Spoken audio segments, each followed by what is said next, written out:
I'm not just saying start investing if you haven't. I'm saying literally knock on the door next door, make the flyer, like whatever it is that you've been sitting on that you've been telling yourself, oh, it's not the right time. Like it actually is the right time now and things are going to get easier. The people who are complacent, I think, I'll say it, they're f***ed. One of the predictions for 2026 is not ours, not America, but I do think we'll see a few currencies die. The true reason why everyone smashes January and then peters out over the rest of the year is because 2025 is well and truly behind us, and this is one of the most popular podcasts every year, how we sit down and figure out how we're going to win in the new year. So this year, how to obliterate 2026, Mikey. It is time. It is time to get to work on 2026. we're back, baby. Oh, it's good to see you as always. And did you have much of a summer break? Yeah. Yeah, okay, well, he's changed. Yeah. I did a lot of work over the break. Like But I did. I played golf like a lot, which was what I wanted to do. I just came from a golf match, actually. I'm in the top grade team at my club. Nice. And I fucking annihilated the guy. Did you? I obliterated him. So there's my start for 2026, which is good. So I had a good win today. And if anyone needs to send Mikey some new clubs or anything golf-related, Google him. You'll find his email. You've probably got the flash set already, no doubt, knowing you. yeah, I'll take a sponsorship, though. Okay, good. No, it's been good, man. Like I had quite a bit of, I was like breaking up the day. So I'd like come into the office for the morning and then head to the golf course for the Arvo. And I went away for a couple of days and went for a bit of a fish and it was nice, yeah.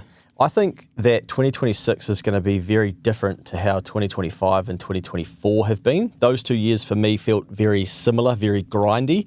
I say this now and I hope, but I actually do think that we are through the worst of that grind. Yeah, I agree. Yeah, and I'm seeing, and I'll unpack that as we go, but I'm seeing too many clients in the SME space go to the market and have wins, not to believe that. Yep. Where just about every day I'm getting a client that's having a big win. Not like, oh, this was easy, but it's moving again. And a year ago, it's just not happening. There's nothing there. Yeah, it was last year, it was really noticeable for me and Guardian in the back half of the year. Like we took probably half the year to like really find our feet and get moving.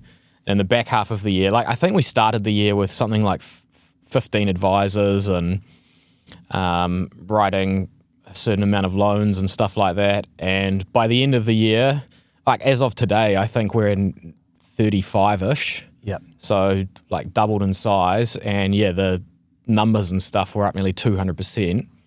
But that all happened in like probably the last 4 or 5 months. So that was a real noticeable turnaround for us, which was good because I was starting to like feel the pain. Yeah. I put myself through it a bit in the way I chose to do everything, but that's all right. But I also believe like I can just see the inquiry on the website and stuff like that really ramping up, and people we talk to, you can tell that people are just like a little bit more optimistic. And yeah, like you say, people are going out to the market and getting yeses instead of nos. And, you know, it's just I don't think I'm not saying that like, yeah, we're going to have 5% GDP this quarter. I think it's a slow burn and it will probably still feel a little bit sluggish for the first quarter of 26, but I'm a pretty big believer that by the time we do get to the election, things will feel much better. Yeah, I'd almost summarise it as the people who got ready in 2024 and 2025, 100%, man. They're going to get rewarded this year, big time. And yeah, people that are starting now are going to be on the back foot a little bit, but they'll still be getting some wins. It'll be better. Be easier to win, yeah. But the people who are complacent, I think, I'll say it, they're fucked. Like, if you just think, oh, it's going to be better and it's going to be easier, therefore, great, I can sort of coast, you're not going to realise that you're actually going backwards underneath it due to your complacency. So you're still going to have to be on your toes and going for it. We're in a sort of different regime economically now with the way that the world's working with AI and the way that people have sort of been bashed up over the last few years. There's going to be people that have come, I mean, even on the stage at Unplugged, I think you asked me like how to have a good 2026, and I was like, well, the people that have been working towards, and building through 24 and 25 will be the ones that have the good 2026, because it's not going to be, you can't just get to February and turn a light switch on. I don't think it's that kind of space. No. But yeah, if there is like no room for complacency in this current market, like I think AI is going to start eating jobs this year pretty significantly. Like I'm starting to get pretty blown away with the stuff that I'm using and seeing. Yeah. And if you don't have like a value proposition you can provide to your employer when that inevitable time comes, like you're going to get cut. I reckon that pod that we did on if you're not your work, then who are you? I reckon that'll go down as one of the deepest but most important pieces of content that we've done. That will just it won't be understood until it starts happening to people. Yeah, I agree. I think I reckon there's gonna be more chat about that. Like if you don't have a job, like how do you contribute? Who are you? What's going on? And that's gonna be so loud, and we're gonna go, oh, remember when we did a pod on that 2 years ago to get you ready? Yeah. And then there's gonna be the other end of the spectrum where there's people that are playing with like almost arbing the AI. So like there's an arbitrage out there at the moment that like 80% of the population doesn't understand it. They go and get a service off someone and they don't know that AI is being used in the background to speed up the process and stuff like that. And the person that is using it and making their job more efficient, faster, more valuable, for a while, they're going to be able to charge effectively the same price as they were last year for doing the same thing in much less time. And the person, the customer or whatever on the other side of that transaction is going to go, yep, I'll pay the bill. And there's going to be like a profit arbitrage for a while, but as people figure it out, that profit gets squeezed because everyone starts, that's how competition works, which is why I love markets. So I think this is like the year of arbitrage where you can sort of lean into that. And if you are one of those people that's trying, like staying on their toes and being vigilant and agile and moving forward, and you've put in some work over the last few years, this should be a real good year. You should grow more than New Zealand's GDP this year. Oh, nice. Yeah. Nice. Hopefully people did in 2025 as well, because I don't know what the overall GDP rate was for. Yeah, it looks like inflation's going to be 3 though, eh? Oh, we'll come to some of those things. Before we get too deep into starting to predict 2026, I should just recap on some of the things from 2025. So I sat down on the plane and started jotting down some of our insights from 2025 and what we expected to see. I've got some in here and some on the old phone. But going back to what you said before, you thought that we'd see a better economy in late 2025. And I think you've nailed that, because we're seeing that inside Next Advisory, and you were just explaining that in your numbers as well. Now, some of the more brutal Mikey takes, action takers will win. Agree with that every year. But obviously a lot of people just still don't want to take action. Like, why should I? I don't need to. I sat in a sauna and I did some content on this with 2 lads, one from Liverpool, one from Wales. Both moved to New Zealand not that long ago, didn't come here with a stack of money, didn't know anyone. Both of them were sitting in the middle of the day leading up to Christmas, choosing not to do work. You know what? Did that last year, frustrated. We were all over town, dealing with people saying yes to everything, said, I'm not going to do that again. So then they weren't, and they're employing Kiwi people that are born here, action takers, winning. Now, I'm not saying everyone needs to start a business, and obviously, people often think that because we both run businesses, that's what we're talking about. No, these principles, I think, apply to everything. Yeah. I've actually got some notes on action taking for how we smash the out of 26. So you said the entitled crowd are in for a shock. Yeah, I feel like New Zealand's pretty woke socialist and that kind of thing anyway, which, it is what it is. But I reckon they took a bit of a hiding this year. Like, I feel like sort of that conglomerate of people are up against it when they, in terms of like societal power and narrative control, like post-COVID, 22, 23, 24, they were very strong. And I do feel like people are self-censoring less and that kind of thing, which is a good thing. So, yeah, been a bit of change there. And being entitled and like sort of tall poppy and entitled seem to go together. And I think there's a bit of pushback now, eh? Like, I've had a lot of people come up to me and like tell me how well they're doing thanks to the pod and, that kind of stuff. And that sounds louder than it used to. And I think people are okay with being a bit more proud of what they're achieving and stuff when they do. Well, it's interesting you say that, because I'm just holding up to my phone and my pad here for those listening, not watching. I said in the back end of the pod, more listeners will be doing well. Yeah. That's definitely what we're seeing. Yeah, I've definitely. got some grunty content to come out from a guy who's emailed me this week, and he's about to clear, later this year, he'll clear 100K worth of stupid debt and have a 20 grand emergency fund at the age of 40. They found the pod 3 years ago, and that's what they've been focused on for the last 3 years. Amazing. And to be a better dad. And like they go through all their reasons of why and how they got no one to blame but themselves. It is such good, it's awesome. Yeah, that's awesome. You also said that you need to earn your success, not think you deserve it. It's a little bit like entitled, but probably what I mean there is, like, even though the economy is getting better, it's still not on like easy mode, you know? Like, those days are gone. Like, we're in this sort of stagflation-y. Things keep getting more expensive, man. Like, oh yeah, we can get some more wins now, and you know, as we said, things are flowing a bit better and moving, but man, like, the power bill's still massive, eh? And, you know, food. I love how Mayor Wayne Brown is like parading around how he didn't put rates up too high, but it was 8%. Yeah. Fuck off. Like, good on you, mate. Is that what it was for Auckland? 7.9, I think, yeah. Yeah. Being a renter, I'm a bit out of the loop, Yeah, mate, yeah. Yeah. What else? We've got some predictions of what we may see in terms of the S&P and things like that, and we'll do that again at the back end of this pod. But you had thought, or you took a massive bet in 2025 early, or maybe late 2024. No, it was maybe 2025. Yeah, early 25. Yeah, maybe, yeah.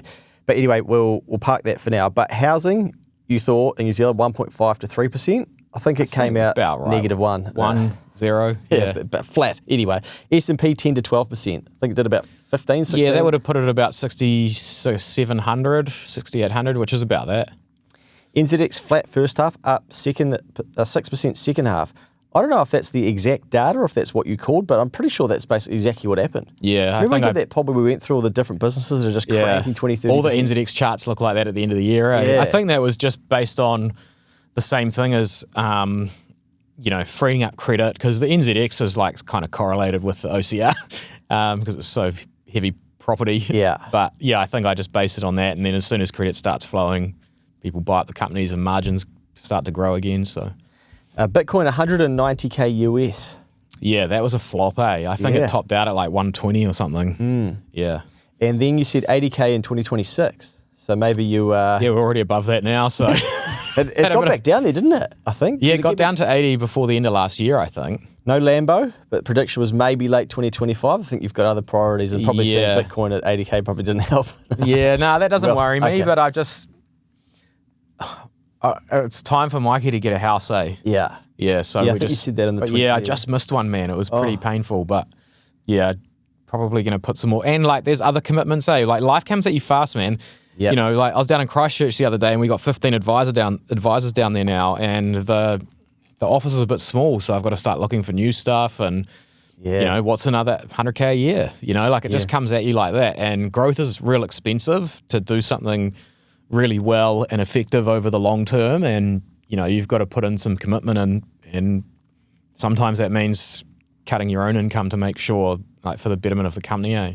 You're a good man. I buy how it's something that you really want to do, but it's not, I have to do that and I'll do it at the expense of other things. So like, it'll have the time, and when that time is right, I'll do it. Yeah, I actually put like the deposit, the success of like the advisors at Guardian ahead of myself most of the time. Yeah. Yeah. Eventually I want to get paid, but you know, and we're in growth mode, and I told myself and I made a plan, and until then I'll just suck shit. Good man. Well, I said housing lucky to get 2%, nailed that. S&P 7% and lucky to get 7%. It was looking pretty good after about middle of April, I think, or when tariffs started getting thrown around. But yeah, nowhere near. I think it was 15, as we said before, roughly around there. NZX 8%. Way too horny on New Zealand. Just, they'll be right, they'll bounce back. Looked like 8% towards the back end. Bitcoin 150K top US. That was my prediction. The top would be that. I got nearly there, 125. More listeners doing well. I also said there'd be more liquidations. And now I feel like people actually understand what a liquidation is too. That became a word that people learned about, kind of like how we learned about inflation and COVID. Yeah. You said it'd be a good year for investing. And I think you're right, because one of the things that I wrote down over here is, you know, did people take advantage of the dips? Because people were messaging me in early 2025, oh mate, I knew this was coming with Trump and all this, so I cashed out. Now I'm like, okay, what are you doing now? What did you do? What did you do 6 weeks later? 4 weeks later? You know, what was the go? So yeah, it'd be interesting to know, did people actually take advantage of those? Did they dollar cost average? I guess I'm not a fan of trying to time the market. I'm not very good at it. No, I do think I mean, everyone's turned into a degenerate gambler, eh? in terms of markets, and there's a lot of trading and stuff that goes on, probably unnecessary. But the general like retail thesis of like, I think buy the dip is like a normal.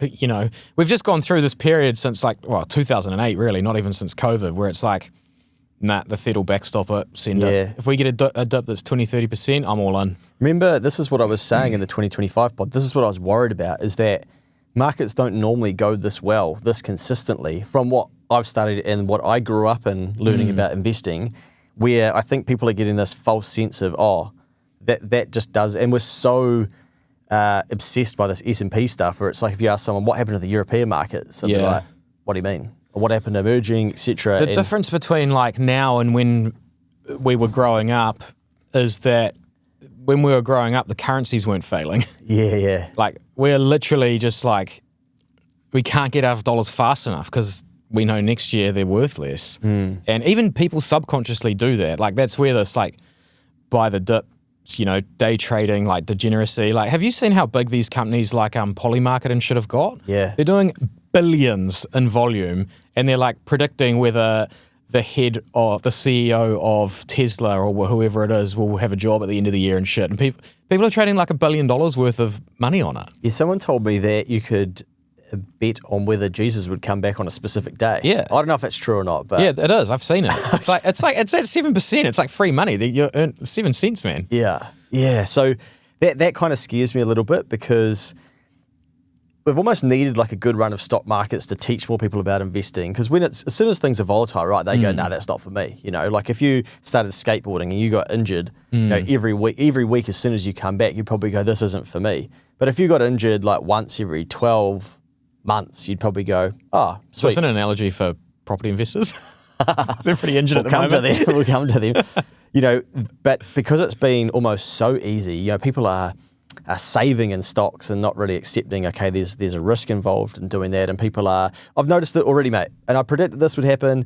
It is the classic, should I invest or pay down my debt?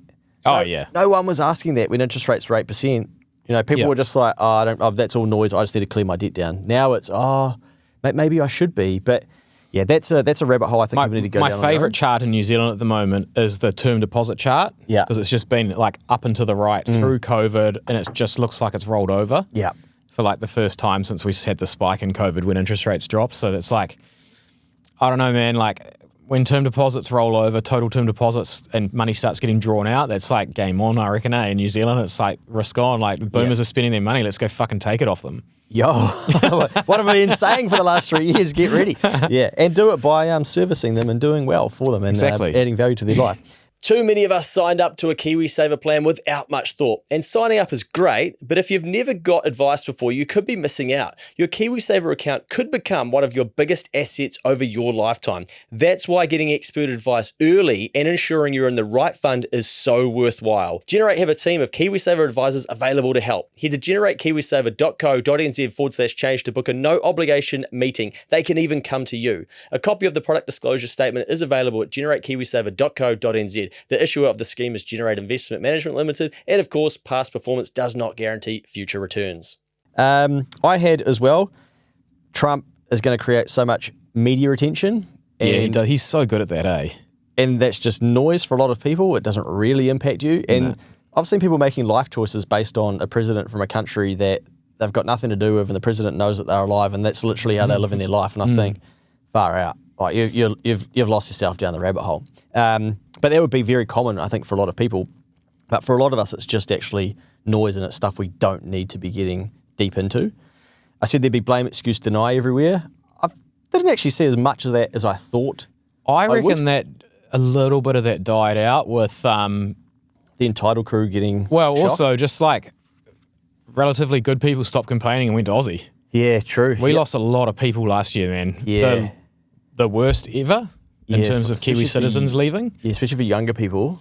Yeah. I reckon that's been I actually did a pod on that, and I think it comes out Tuesday. It'll already be out now. But basically how those people are gone. Like, you're not competing with them anymore. So in some ways, it's actually gotten easier to win, because people that are hungry and aspirational, they've bounced. Yeah, and the boom wealth is still here. Yeah. To steal. So then if there's different types of jobs and different opportunities, now there's less people to do it. And then there's also a lot of people that quit too, that have like filled their mind that it's all fucked, it's all over. Yeah. Silver's at an all-time high. It's about everything's going to collapse. I'm just going to sit here and watch it. Those people, it's not going to be them. And it's not going to be the people that moved to Aussie. They're all gone. So there's literally more opportunity for those people that do want to do it, whatever it is. You've got to figure out what it is. And I think in some ways it's actually gotten easier to get ahead if you're willing to be that person. For sure. Yeah, I feel like that's not a trend that's probably going to change, eh? I guess people will stay more if things start looking up economically this year. But, I mean, I just think the access to information now with social media and, like, word of warning for 2026, watch out for this AI slop shit, eh? I sent you an article the other day on Facebook that was so well written and the page, the photo, everything, it was all fake shit. And the comments underneath it, they're all falling for it. It was about a river being dirty and how the eels are dying and shit.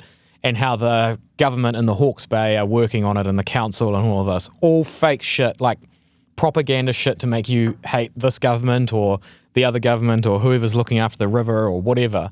And the comments, hundreds of them. People being like, yeah, you know, like agreeing or disagreeing, or no one commented being like, this is fake AI shit. You are going to get absolutely dealt to if you don't use your eyes, eh? And think. Like, be careful. Like, look for incentives. Don't just accept, you know, instantly what you're seeing as the truth. Like, didn't we get a crash course of this during COVID? Yeah. Like, it's 10 times worse now being fed bullshit. And you're going to have to really, like, think for yourself this year. It's going to be real important. Well, lucky we got people ready with a podcast called How to Think. Might want to go back and check that one out. We know that a lot of people don't actually think. They just do the same thing. Yeah. You know, and don't stop and go, is that normal? Even I was talking to people over the break about, and whenever people talk about a commute and then it's someone that's been to London, they're like, oh, but in London I commuted. And I go, do you ever stop to think, is it normal to commute for 10 hours of a week and give that away? 520 hours of your year. And you go, it's just what you do. Like, it's not even that bad. Where you go, fuck, I wonder what my life would be back if I could get back 520 hours. Yeah. If I could not commute or if I could change it. But instead we just accept it and go, nah, that's not even, like, an hour commute each way is not even that bad. I'll tell you what, when I was commuting an hour 40, fuck me, my body was screaming at me every day. Yeah. I was going an hour 40 in and usually an hour-ish back going, brother, you better make some money, man. You can't do this forever. Nah. Like, this is going to end you. And I would drive and I would look at the people in their cars and think, man, it's strange no one's smiling, eh? In the pitch black, racing on the motorway to try and beat the traffic. I don't think any of them are like, that's all good. It's only 5 a.m. and an hour each way, all good to go and make whatever wage to then be beaten up by inflation. So I think we just accept some of the stuff and then don't think, actually, is there a different way? Is there a better way? And sometimes you can't do it or fix it straight away, but you've got to go through that season of pain to get you to where you do want to be. Righto, mate. I think we've touched on lightly there 2025. I had like an unbelievable year as well. I got my fellowship for chartered accounting that's on the ground back there. I probably should have it on the table or something.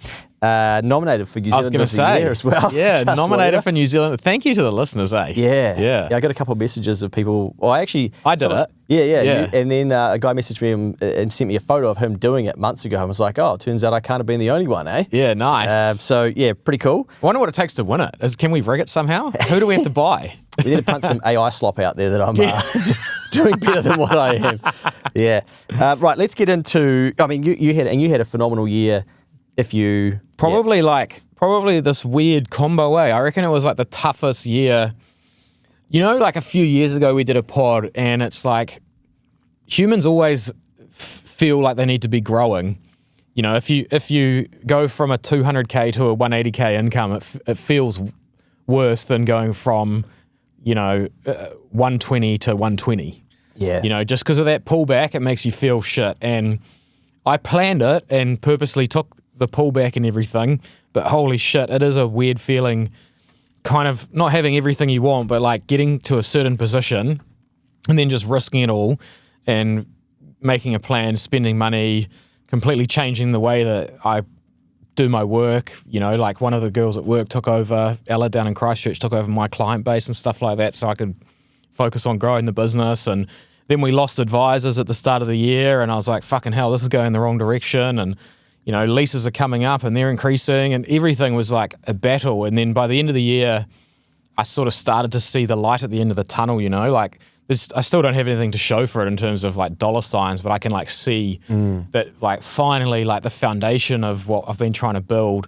I mean, technically it's taken since the beginning of 2022 to get it to where it is now, but I just feel like the worst part is, I timed it good too, with the economy, but the worst part's sort of behind me now in terms of like setting up the foundation of the company and everything, and we're like hauling ass now. Yeah. So yeah, just a tough year, but it's all good, man. Like, planned it, but you can never plan for feeling, eh? No. You know, like you can. I talk to myself, and then every time I felt shit, I was just like, "You're a fucking, you got a mental fortress. Who gives a fuck?" And then you just carry on. But because you got yourself ready for the ultimate downside risk ahead of it being reality. Yeah, I planned right? it all, but then it came. Yeah, you're like, whoa. Yeah, I should be driving a Lambo. Yeah.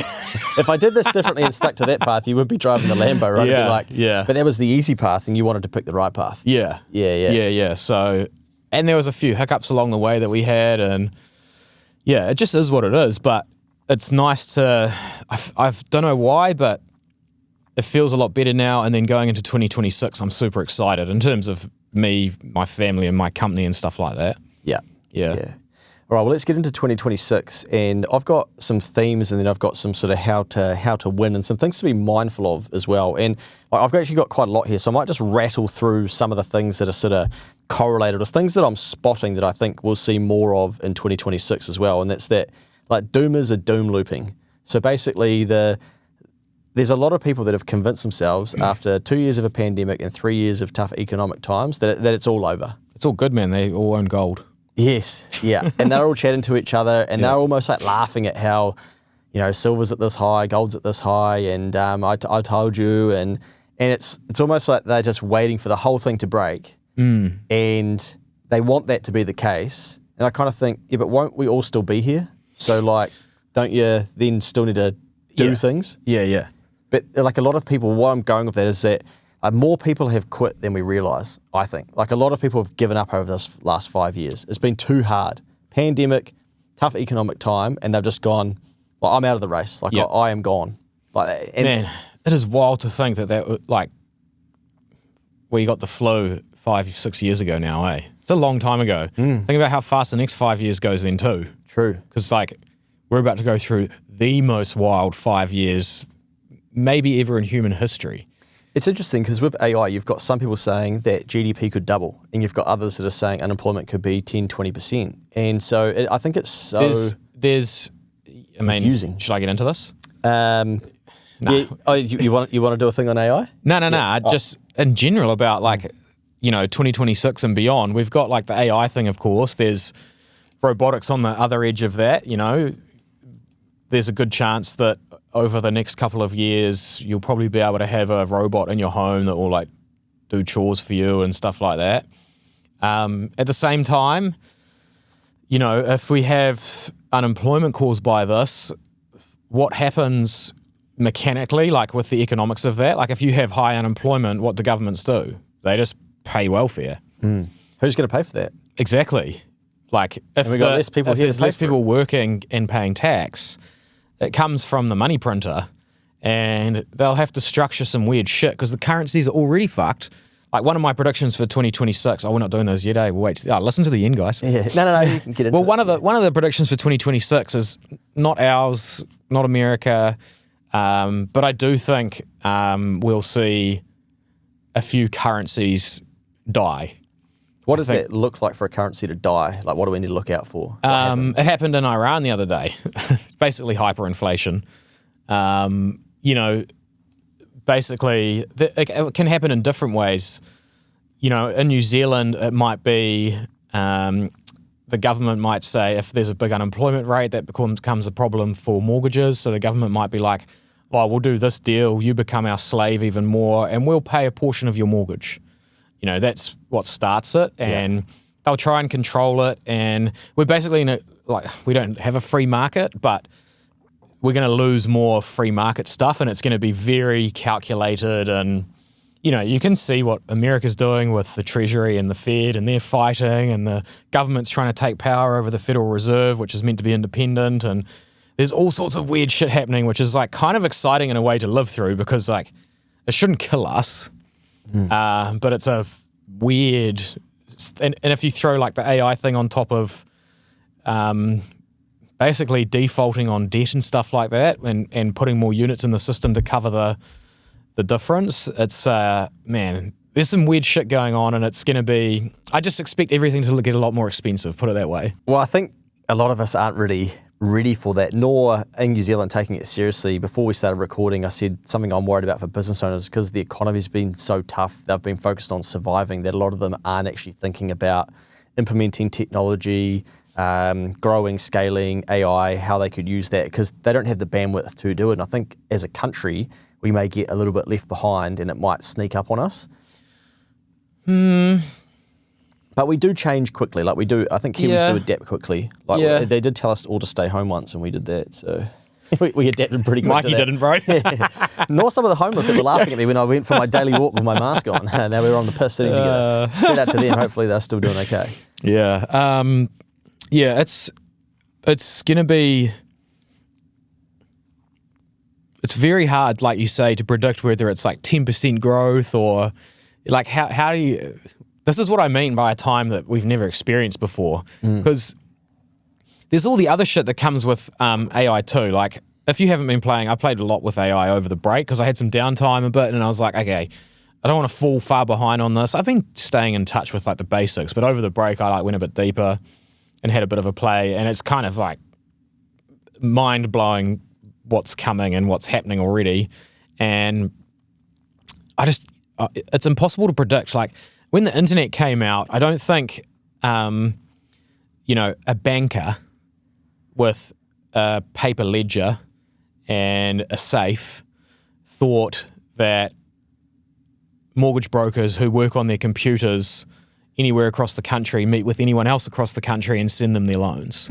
Like when the internet came out, there were people that knew it would be groundbreaking, but they didn't know the industries and stuff that would be created off the back of it. We didn't know that we'd be texting people on the other side of the world or sending voice messages. Even when text came out, did you think voice was coming? So being able to predict what comes with AI, I think is nearly impossible, because I think it's going to be that crazy. It's kind of like another internet in a way. There's heaps of risk too. Like I reckon there's massive privacy risk, and then there's also like trust in institution is at all-time lows, with governments and big corporate companies and stuff like that. Like everyone knows Facebook, Elon, all of the social media companies, we know they're stealing our data, like it's just a fact. We talk about something in this pod and I'll go home tonight and like an ad will pop up for something we talked about. Like fuck, everyone knows. But like the same thing is happening across, like the banks in New Zealand have brought out this software that tracks your keystrokes on your phone. You can't use your banking app unless you consent to them doing that. It's effectively spyware on how you use your phone, And it's bound by the Privacy Act, so they can only use it in ways, that are for protecting you as the customer, because what they're trying to do is scam prevention. But it's like, sometimes I trust the scammers more at the moment, I'm all good with the banks. I've got guys and mates and stuff that work in there, but it's just this constant, build of, England was doing the digital ID, and the Reserve Bank of New Zealand is doing CBDC, and they're like, don't worry, it'll be private. So like anyone who knows how software works and knows how cryptocurrency works, it's impossible to be private, because it requires a ledger so you can balance stuff. And to have a ledger, you have to write something down. So everything you do online has a trace, and it's... I kind of feel like that's gone, eh? Like someone said yesterday where I was they were saying, I don't think I'd go to China because there's literally cameras everywhere. I might like the Auckland CBD. Yeah. Like on anywhere in Auckland, yeah. Yeah. Now if something bad happens in the world, they can pinpoint with footage from just about every step of the person they think it is, because there's a camera recording. And then we installed a whole heap of it as well. We're like, I'll put it on my house the reason that the trust has basically evaporated throughout society, and it's become divisive about who's right and who's wrong, and I want this and you want that type of thing, is because I didn't say I wanted all these cameras. When did I don't ever remember going to the voting booth and being like, I want 400 cameras outside my office that like can see if I get robbed or whatever. Like I use the bus lane, yeah. I was all good to fight. Yeah. Like if I'm going to get robbed, I was on. I didn't need a camera, but apparently we just got it anyway. So that's the trust thing because I didn't consent for it. The funniest videos are going around of people vandalizing these speed camera like van things that have like 100 cameras on them parked on the side of the road. Like they better make some fucking revenue out of the speeding tickets, because they're getting fucked. It's hilarious. So to win 2026, with that rabbit hole, what do we need to do? Like, what do we like? In my head, I'm thinking, okay, if AI is going to be that powerful, all that you can really do is A, understand it, B, have an emergency fund that extends longer than you realise, so that you're a little bit paranoid to the downside risk that you can't see, and thirdly, upskill on things that you're currently not good at, so that you can find a way to make a dollar. The key word you said there is paranoid, I reckon. So like keeping a healthy sense of paranoia just in the back of your mind. Like I've sort of always operated with a little bit, but it's like elevated now. I reckon in 2026, do you remember in COVID there was that like fashion trend thing called pivot? Remember? No, you don't even remember. Like it was like, I'm pivoting to online. It would be like, Oh, like people would say that. Yeah, so that was like a thing. That was like a thing. Like favorite word of everyone. It's more important now than it was back then, I reckon. Yeah. I think being just, and not pivoting, it's just like, just be ready because if something comes along and has the ability to massively enhance your business, you want to know about it and use it straight away because one of your competitors will find it. Yeah. And the only unfortunate thing about it is like this, it's kind of like social media. It is like, how many videos are on YouTube, like there's so much information that it's hard to nail down what is right and what is wrong and like what tools you can use and which ones you should pay for. Yeah. But that's part of the game now. Like your job is to be on your toes a little bit, stay paranoid and make sure you don't get wiped out by it. So my biggest implementation of AI that I would encourage others to think about in terms of like, instead of being scared of it, how can we use it practically? Now I've taught myself, so to step back, I would have to do a lot of things myself, a lot of writing, a lot of, I'll sit down and need to be creative to do that. Now I tell myself, I'm like, no, wrong. So as an example, the other day, I'm drafting something, I need to send out an email, and my old brain is basically saying, sit down, you're going to need 30 minutes, but there's a meeting coming that's in about 35. There's no point starting that now because you're going to have to like draft it out, make sure it's real good, and then make sure you're real comfortable with it and send it. Now I'm like, no, I don't. I need to tell AI, this is what I need to achieve and help me draft it. And it breaks the back of it. And I go, I've got 80% done. And the activator of me is like, boom, send it. And it's done. And I've still got 10 minutes before the meeting. Yeah. So that previously would have gone on my to-do list. Yeah. But now with AI, my speed of execution is higher. You can pull everything forward, yeah. So I think anyone can apply that. It could be, I want to make some more money. Great. Not, okay, now I'm stuck. How would I do that? Maybe I'll go and talk to AI or give it the skills that I have and say, what are some suggested ways? Actually, I'm a solo parent. I only have these hours, and it'll help you solve problems faster. For sure. But can you take the action? I still had to send bang on the email. I had to do that. It didn't do it for me. Yeah, it probably can.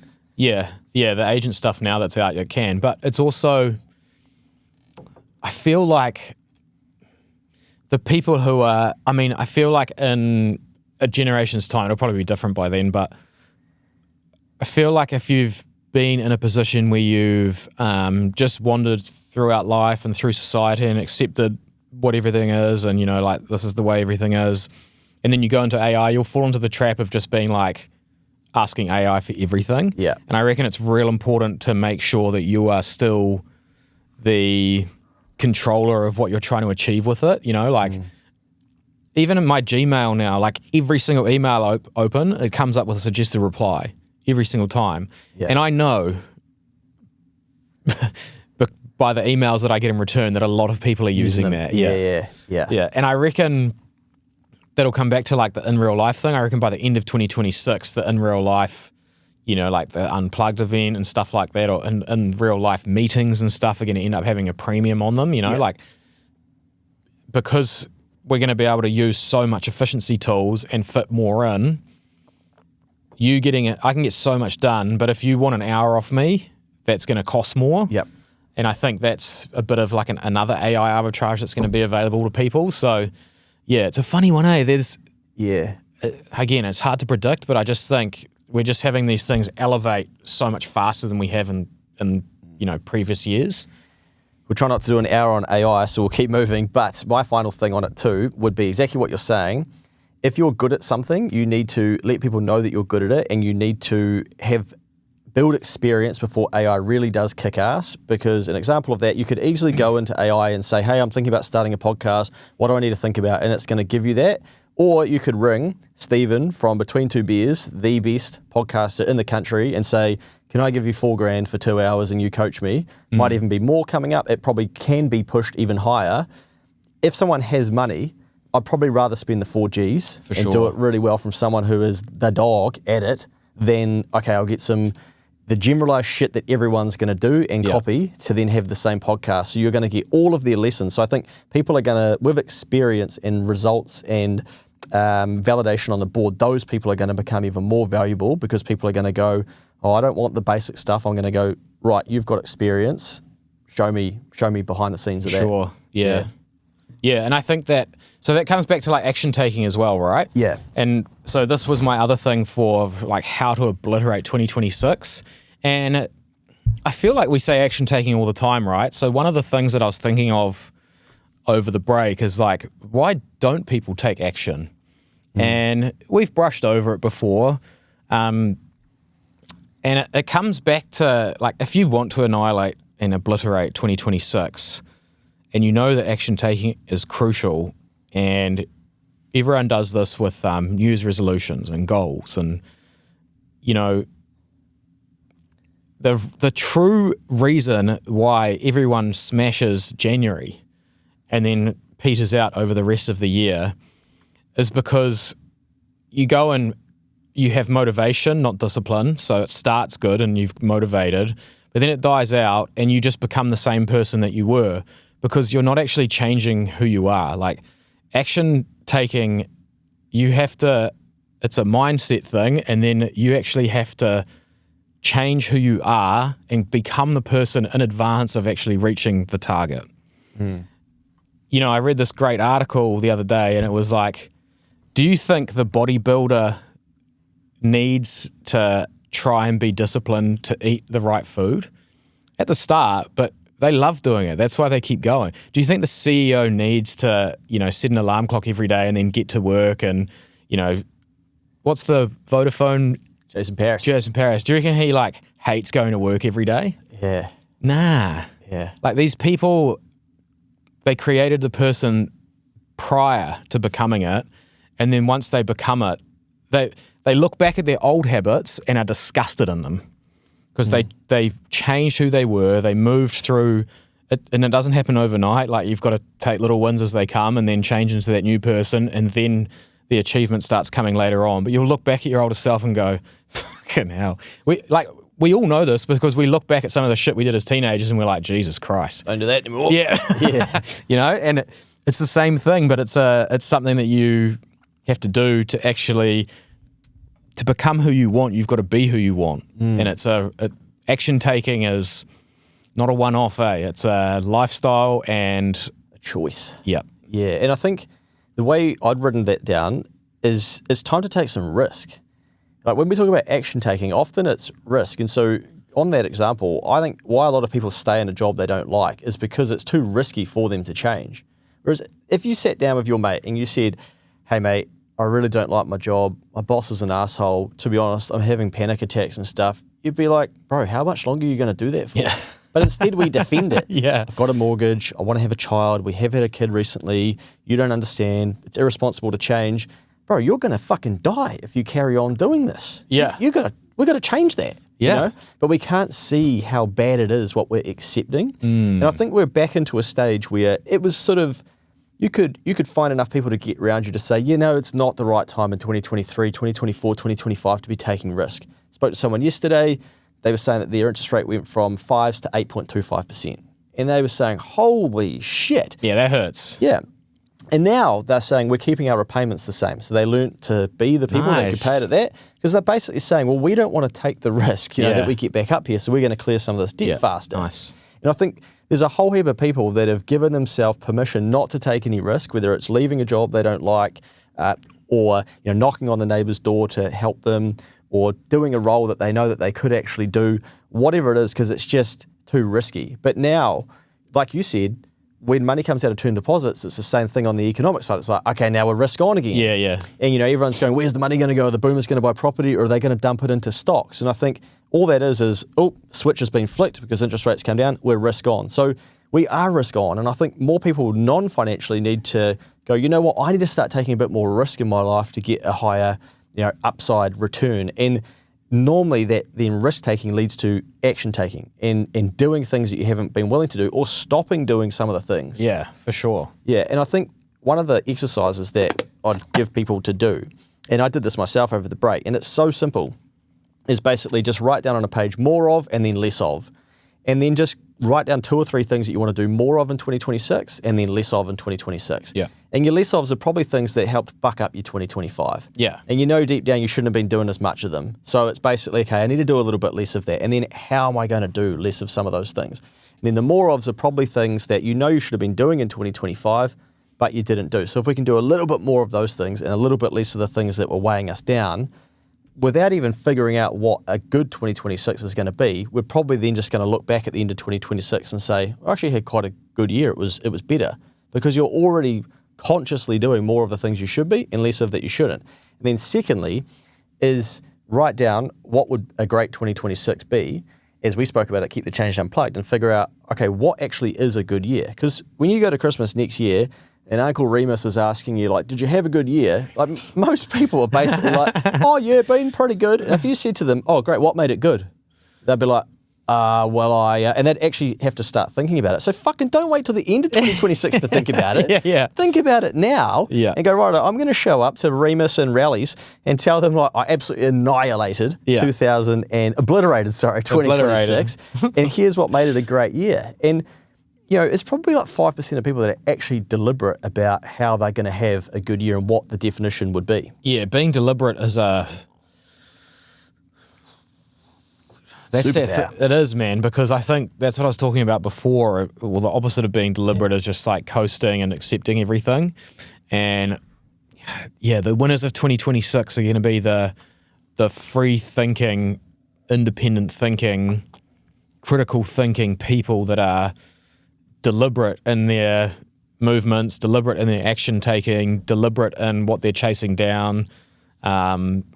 People will think that it's selfish, but you're being deliberate. Like you've got something to achieve and you've got something to change, whether it's, running a marathon or whatever, that you can't just like enter the marathon in October and turn up. Yeah. You actually have to be deliberate and be like, oh, this is, at the moment, I can only run 5Ks. I got to do 40 of the buggers. Yes. Like I need to put some effort in and like train my body and be disciplined and be deliberate in how I do this. And that's the same with, if you want your bank account to be bigger at the end of the year, or the amount of shares you own, or your KiwiSaver, or, I remember, because I was like a bit of not a KiwiSaver skeptic. I always understood it and thought it was a good idea for the majority of the population, but when me and you were very first starting out on your business, you were talking about it all the time, and you're like, I'm doing KiwiSaver even though I'm self-employed. And I used to be like, there's not much benefit being self-employed though, eh? Yes. And now your KiwiSaver is a shitload bigger than my one.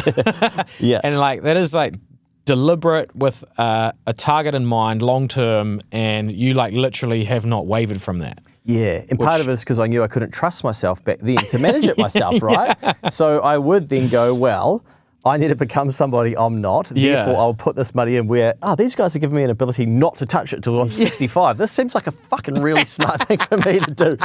From a track record of a guy that's very good at finding money in a bank account and going, I could shift that. But you would be, I think it's becoming more common now, but relatively speaking, self-employed people do like the minimum amount a year. But you are like, every time you take a paycheck, you're KiwiSaver. I have to defend why I'm putting so much in. Yeah. I'm like, bro, don't you know that there's no point? And I'm like, tell that to my grandkids, bro. Yeah. So, like that deliberate action taking thing with purpose is, man, those people are just going to keep winning, eh?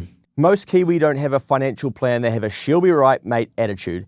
Amy from Leverage is helping KTC listeners change that. If you're needing direction, clarity, or wondering what your next financial move should be, then book a call with Amy or download her free DIY financial plan to freedom. To do that, visit financialplan.co.nz.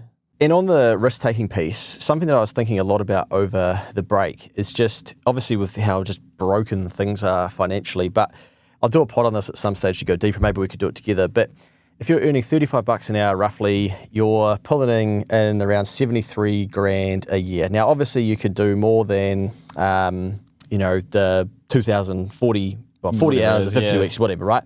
So then, okay, you're probably going to bin around 15,000 of that for tax and ACC, maybe some KiwiSaver. Then I started going through and going, okay, what do people pay roughly for board? And, people had varying different amounts. Food, going to a couple of festivals in a year, trying to have a fun life. Loose calculations, most people, we kind of got to a median of, you could probably say 15K. Now, you've got to swap a year of working for $35 an hour to save 15 grand.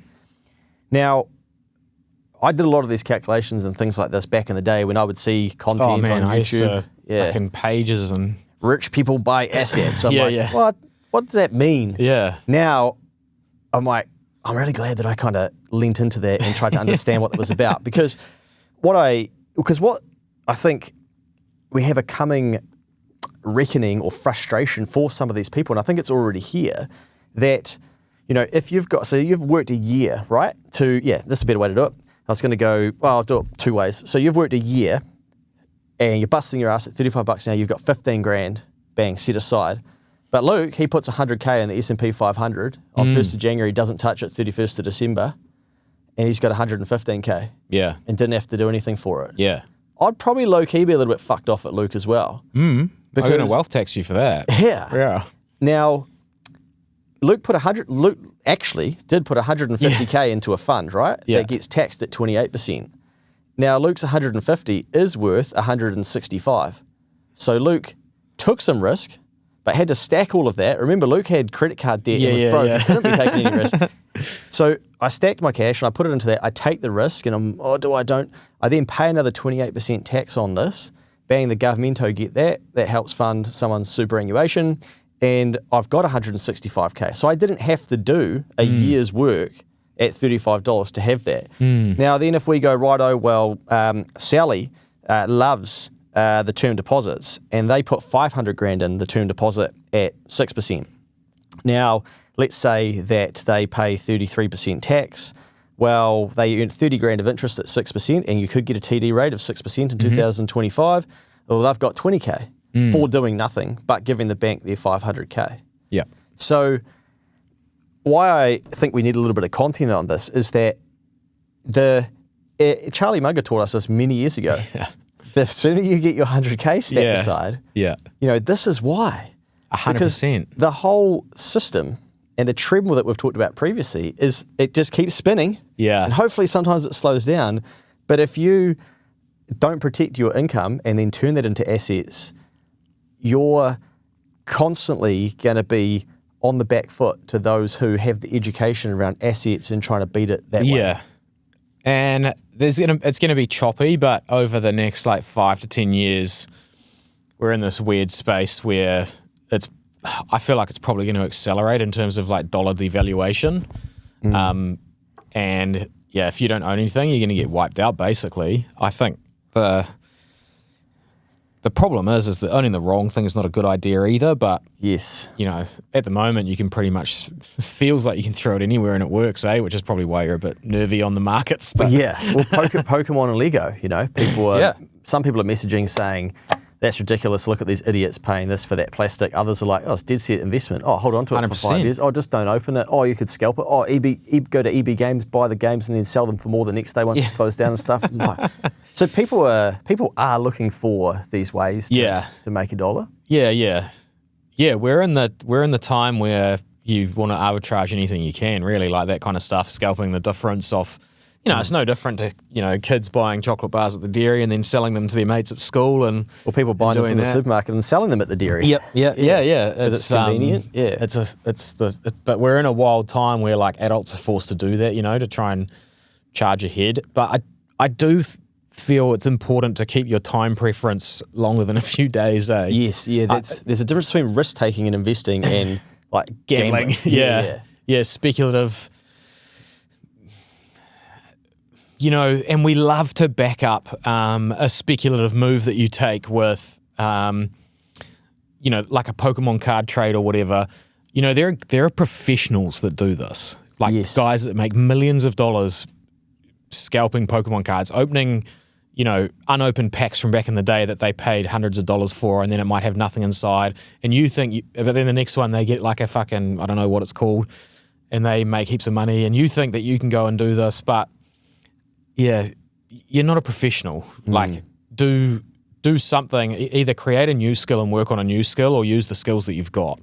And think about it for like 5 years. Like, what should I be putting this energy towards for 5 years? Yeah. And look at the market, and the market will tell you. Well, I did some content on 5 stocks that I want to track the price of in 2026 and will invest into and have invested into. And I'll talk about those at the end. But one of them was Tesla, and someone messaged and said, "Oh, hey, bro, I don't think it's a good time to be buying Tesla. Aren't they at all-time highs?" I'm like, oh, I get how you could learn that. Yeah. But I'm like, do you know how many times I've been at all-time highs and people told me you shouldn't buy Tesla? Have you seen, like, but anyway, that, I think sometimes we get ahead of what we think our education is, you know? Oh, it's probably not a good, it's not a good idea to buy something at an all-time high when it collapses. Yeah. Correct. Doesn't mean that because something's at an all-time high, it's the most expensive it's been, it can't go higher. Nah. And it hasn't fulfilled its growth potential. Yeah. Hasn't lived out the vision of what the company's trying to do. Yeah, which is, you know, speculation versus a knowledgeable person who's put in time and learnt the hard way sometimes. And yeah, I do think that, like, if you're youngish, like, taking a few hidings is probably a good thing at some point. You know, you learn the hard way. I think I'll have to get this data, but I saw something recently about how, like, men are way more likely to buy in and out of their stocks by quite a high percentage. And even if they pick better ones, often they won't beat women because they've got to pay the entry and the exit fees often and get it wrong. It's so funny. And then the woman, that's ego, eh? We think we can do. Yeah. We think we can outbeat the market. Like, I'm out here saying I'm going to invest in Tesla, and people message me like, bro, I don't think you should, because they probably just want to tell me in a year, like, I told you, you know. And that's why everyone does love these 2026 predictions. Men's egos, eh? Yeah. Whereas people are like, you know, women are obviously like, oh, I don't care, I just want to put some money in there, just let it right. Don't tell me about it. They're way better investing than us. On that theme, mate, one thing that I thought about too, and we did a podcast, how to get closer to the money. If you haven't listened to that, I think go and have a look. Because going back to the young people or anyone making $35 an hour, what you have to sort of accept there is that's probably not the right vehicle to be in if you have big goals and if you don't want to work your ass off all the time to make 15K. Yep, you're going to be able to do overtime, you're going to be able to put some into KiwiSaver, but you're going to actually have to actively think about, okay, people with term deposits and money invested could be beating you by doing nothing, and you're doing an active year of work. So as we always say, could you find a different way to earn your income and find leverage or find value or get into a different vehicle? Now, one of the vehicles that I have noticed is absolutely crushing it is the financial services market. Really? Now you think about your guys' growth. Yeah. And then you think about Generate. Yep. The size of their team. Yep. You think about the growth of Sharesies. You think about the growth of Kernel. Just about all of these places, and you could go through, I'm sure there's more, but those are ones that I've actively gone, oh wow, they have grown their headcount massively, you know? And what I think part of it is, and what I'm seeing through Keep the Change is so many people, if you think about it, have messaged us over the last couple of years and said, oh, like I'm doing my level 5 or whatever, because they're obviously realizing, oh, this financial services sector is a good vehicle to increase your income. And you should all be coming to Guardian. There we go. And hit me up. But if you go, okay, well, KiwiSaver, I think it really matured once it got to that first 100 billion. It's a bit like, okay, if I can stack 100K, well, shit, it's getting pretty real now. And as Charlie Munger talks about, 100 billion in funds. And you're seeing it now with these pushback on all these KiwiSaver providers of their fees. Yeah. But they're all spending them aggressively, a lot of them into the market going, we want to keep this thing growing. But that snowball and KiwiSaver contributions are all going to be forced to be increased by politicians. Yeah. So that's a good example of a vehicle that's probably going to have more. It's trending that way. Yeah. Also, it becomes like, how old is KiwiSaver now? Like coming up 20 years at some stage. Okay, so like it's had 20 years, it's been effectively successful. People have bought their first homes with it. People have retired on it, blah, blah, blah. Starts getting real hard for the people to say it's like a scam and shit. True. You know, like there's 20 years of evidence that it's not now. Like, do you want to say it for another 20, bro? Yeah. You know, like it's the same as, you know, Bitcoin is a funny one because that had like an even bigger, like this is a Ponzi, this is a scam. Now everyone knows the word Bitcoin. Doesn't mean that they own it or anything, but it's like past the point. Like it's got this maturity of age now where it's like, oh, it's not going anywhere. Yeah. You know, and I think KiwiSaver is the same. Like you can't just keep calling it a scam. I mean, yes, the government can take it. The government can take anything. You know, they are the government. Yeah. But, you know, it's helped a lot of people and it drowns it out eventually, right? And that's actually a good example for you as an individual of how to take action, be disciplined and be deliberate. Like I learned this a few years back, probably during COVID, be like, oh, if I'm still here in 20, 25 years and I've just been doing the same thing that time, it'll be pretty hard to deny how good it is. Yeah. You know, like even if I have, out of those 20 or 25 years, if I have 2 or 3 years of like hardship or fuck ups or something goes wrong, if I just commit to 25 years, like Guardian will be one of the biggest financial services companies in New Zealand for sure. And like KiwiSaver's proven that, right? 100 billion under management or whatever it is. Yeah. Yeah, and I think as well, you know, you look at the likes of Henry. So James from Henry comes on, and I say, "Are you guys hiring?" He's like, "We're always hiring." Yeah, you know, and it's what those fast-growing companies. It's just like a rolling page on the website, man. Just how can more applications send them in? And you got the likes of Halter, for instance, the cow collars and stuff. Yep. There are these Rocket Lab, for instance, Rocket Lab making employees rich through the value of their stock. Rocket Lab must have made a few Kiwis rich by now, eh? Big time. Yeah, I'd say some Kiwis, because that had a cult following early on, eh? Yes, yeah. I was talking with Leighton from Sharesies, and he's like, the cult following for Rocket Lab is like nothing you've ever seen. So I'd say some people have done pretty well. Yeah. So we get that wealth effect from that. But yeah, we're forced into taking risk, and I think now is probably a good. I'm not just saying like, okay, you start investing if you haven't. I'm saying, you know, literally knock on the door next door, make the flyer, like whatever it is that you've been sitting on that you've been telling yourself, oh, it's not the right time. Like it actually is the right time now, and things are going to get easier. And we're seeing in the SME world, our clients that are putting in offers, they are saying, oh, like people responded. People are coming. Yeah, I can work now. Yeah. Even in middle 2025, people were like, I tried that. It didn't work. So I think more things are going to work, which will be exciting for people. This is a random one, and it is, I went to Aussie last weekend. I pulled out $1,000 Just for a holiday? Yeah, stag do actually. Yeah, nice. Yeah. $1,000 Kiwi, $1,200. Sorry, $1,000 Australian, $1,200 Kiwi. Yeah. And 80 to 1. I think my warning for people here, because I've got 2 big trips coming up this year, and they're not cheap, and they're things that old version of Luke, absolutely no chance I would have done it.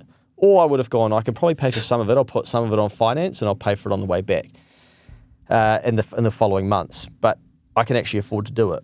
But even with the situation I'm in financially, I'm going, holy shit, that is going to be expensive. Bro. Because our dollar sucks. It is doing anything outside of New Zealand, actually to be fair, inside New Zealand as well, our dollar is dog shit. And most people wouldn't actually look at what our dollar can buy. We don't think, because we just, you know, we live in our routine lives where it's like, you know, Monday to Friday work, and then Saturday go for a coffee and brekkie in the morning. And but even that's noticeable, eh? Like during COVID, like an eggs benny and a coffee with the missus was $50. Now it's $100. Yeah. In 5 years, that's happened. Well, yeah, I was trying to figure out like a rough food eggs didn't increase. get more valuable. No. You know? No, roughly I reckon 40% increase in food in the last 5 years. Got to be. Maybe? Got to be 40 or 50, yeah. Actually, there is like a bit of a breakdown somewhere of like the different food prices that stats roll out, and then what they were previously, what they are now. And, you know, some of those things are up 100%. And then we sort of get this, oh yeah, but inflation's only 3%, so just chill out, boys. But if I want to buy these same things, because I really value them, I don't give a fuck that the Samsung CPI is... Samsung phone got cheaper because I don't have one. Yeah. I don't buy one every day, you know. So... yeah, I probably am going to get a bit wound up about the fact that my food costs more because I actually consume quite a few calories. But my word of warning for those traveling is actually like know what you're getting yourself into, because even walked through the mall this morning And I had a quick look, and more's probably not a great place to buy a couple of $100 American, right? But it's like, oh yeah, for 100 Kiwi, you'll get 54 US dollars. Yeah, it's completely changed from even when we went over. Yeah. Yeah. And that is, I think, a trap that some people who don't know how to say no are going to fall into. Also, when you get to America... Oh, yeah, you're going to get rolled. Yeah, because they know how to sell as well. So they're going to take that shit out of you. But they charge, man. This shit-house coffee's $10 US. Fuck. Those ladies in the mall that sold me that medical stuff. Israeli gold flake. Just wanted to get out of the shop. Man, I used it once. I'm like, oh, man. That was, man. Yeah. Anyway, so the word of warning is for those people, and this is general, but there's going to be, you got baby boomers who have got money, right? What do they want to do with their kids? Or should we go on an overseas trip? How do you say to mum and dad, hey, we don't fucking have the disposable cash to go to the USA with you? Like, do you understand what the US dollar versus New Zealand is? Have you? So I'm going to the Football World Cup, right? An A category seat, guess how much it is? For New Zealand, this is New Zealand versus like Iran or Egypt. At an All Blacks game? No, football. Yeah. Oh, soccer. So even less popular, soccer. Yeah. But this is the FIFA World Cup, baby. Yeah. This is the biggest of the big. This could be one of the bigger Ponzi schemes, and then bigger than New Zealand property. I wouldn't have a clue, to be honest. 700 US. Yeah. Wow. Yeah. So, okay, you want a decent-ish seat, like a good seat. Okay. So it's like, Yeah. Oh, you want to go to 3 games? Plus, cool, mate. Plus drinks, food while you're there. So it's basically $1,500 a day. You want to stay in central Canada so you can explore the city, actually enjoy it, and not live an hour out of it whilst you're here? That's all good, mate. We're going to need $1,700 a night for your hotel room. Holy shit. Okay. But traveling has got like that. Yes. Yeah. So, my warning, people need to actually understand how expensive this stuff is. Okay, privileged white dude sitting here in his fake Burberry shirt talking about his trips overseas, but... More Kiwi are going to end up in consumer and credit card debt because they can't say no to mum and dad, the cousin, the wedding, whatever, but they will be sitting at a Rarotonga wedding, a US this, Aussie this, and going, holy shit. Yeah, okay, it's only $7 for a juice in Australia, or just converted that, that's actually $9.50 and it's 250 mils. Okay, now we need $80 Uber Australian, or that's actually, 90-something Kiwi. So just be very careful, because I think there's going to be a real big misunderstanding with a big aging demographic of those who have wealth and are like ready to spend it, and then some of their kids that are going to have to educate their parents, hey, shit's really expensive. Yeah, I think like a couple of weeks overseas these days, depending on where you go, it's like 15, 20 grand. Like pretty standard when you do flights, accommodation, and like, I mean, I know you can do Bali and stuff like that, but even the flights are pricey, man. Like, and it'll be delayed. No, sorry, New Zealand. Pick up your game. But yeah, it is a pretty rough world unless you're on top of that, or, like you're noticing it after saying that your assets went up by 15%. Yes. So it's easier for you. Even still, you're like, wow, this dollar ain't going far. Yeah. And it's going to be worse for some others too. Something I noticed over the summer break as well, I flew around the country a little bit. I was booking flights late. Bang, 500, one way to get down the country. If I have to go to Christchurch fast now, and it's like same week or whatever, she's 500 to 700. Yeah.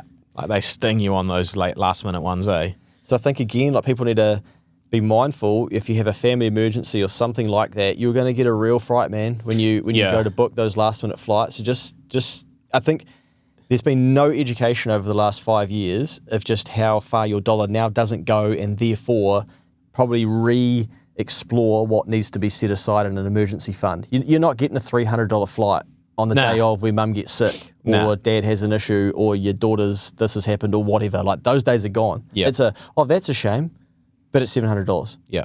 So, and I think further to that, some of these people that are making $35 an hour,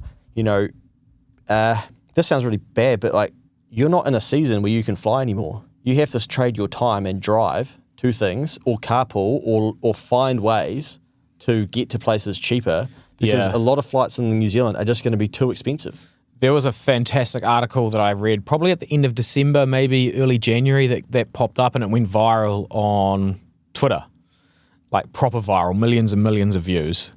And it was basically a finance dude who's well known in finance, and he wrote how 140,000 US dollars a year in income is now below that as the poverty line. Sheesh, that would have got some. Like the household, if that's your house, if you're below that in household income, that's the new poverty line. And I don't know I can't remember what the actual poverty line is, but it's something like 40 or 50 is what the government states it is. But he broke down all the differences of when they first put that in, like however many years ago versus now, and he broke it all down. And it's like, reading it was like, holy shit, he's right, you know? And there were some really good examples of stuff in there, you know, like, because we always say, you know, but I've got this iPad and I can do work on it from the couch and do an application and send it off to the bank and make money off it. And he was saying, you know, our parents and stuff didn't have that. He was saying, yeah, but the way that utilities and stuff work now is like everyone's got $200 a month worth of subscriptions. Yep. And that was never a thing. Yeah. You know, internet didn't cost, you know, we didn't have internet, so there was no cost for that. And like he basically broke all the stuff down, and like just to run a basic life, you know, basically, yeah, it's $1,000 a month, and like making sure you can be a part of society. And he said that's too expensive, man. Just to be a part of society, that's not like eat and house and everything. That's just like things. Yeah, having access to like high speed internet, your phone bill, being able to stay like you're disadvantaged if you don't have a phone. Yeah. You know, like these things, you know, and it's crept up on us, and it's got, she's got pricey. But the answer is just to make more money. And we did a great podcast. Yeah. Cool. Sorry about that. And that's another good example. Okay, you're making $35 an hour, and then people are saying, oh, you should be able to save X, Y, Z. But there's no, oh, here's a breakdown. Yeah, good point. Oh, okay, if your phone did break, it's $2,000. Yeah. And people will go, oh, you shouldn't need a $2,000 phone. Okay, like maybe you shouldn't, but people will go and finance it, and they will get. You kind of do though. One. Yeah. You kind of do need like a gangster phone. Like it needs Phones are almost more expensive than laptops, but everything is so much more expensive to fix now or replace. And I think that never goes into a budget. Your cat, your phone, your car, your tires, your teeth. Yeah, that's never really. Yeah. It's just normally like income minus tax minus some of these living costs. I should have quite a bit left over. Yeah, walk out of your house, you know? Or actually wake up and look at your phone in the morning and get targeted by an ad because they've been listening to you. And next thing you're spending before you're out of your bed. Yeah, and if the companies won't get it, the government will get it off you. So I think inflation, roughly, they suggest may be higher than 3% at the end of 2025. Again, like we've been banging on about that for ages, so we won't be going too deep. I think we're just in like a slightly sustained, elevated inflation. Yeah. If you're not my point would be, if you're not focused on what your after-tax income growth is compared to cost increases. Yep.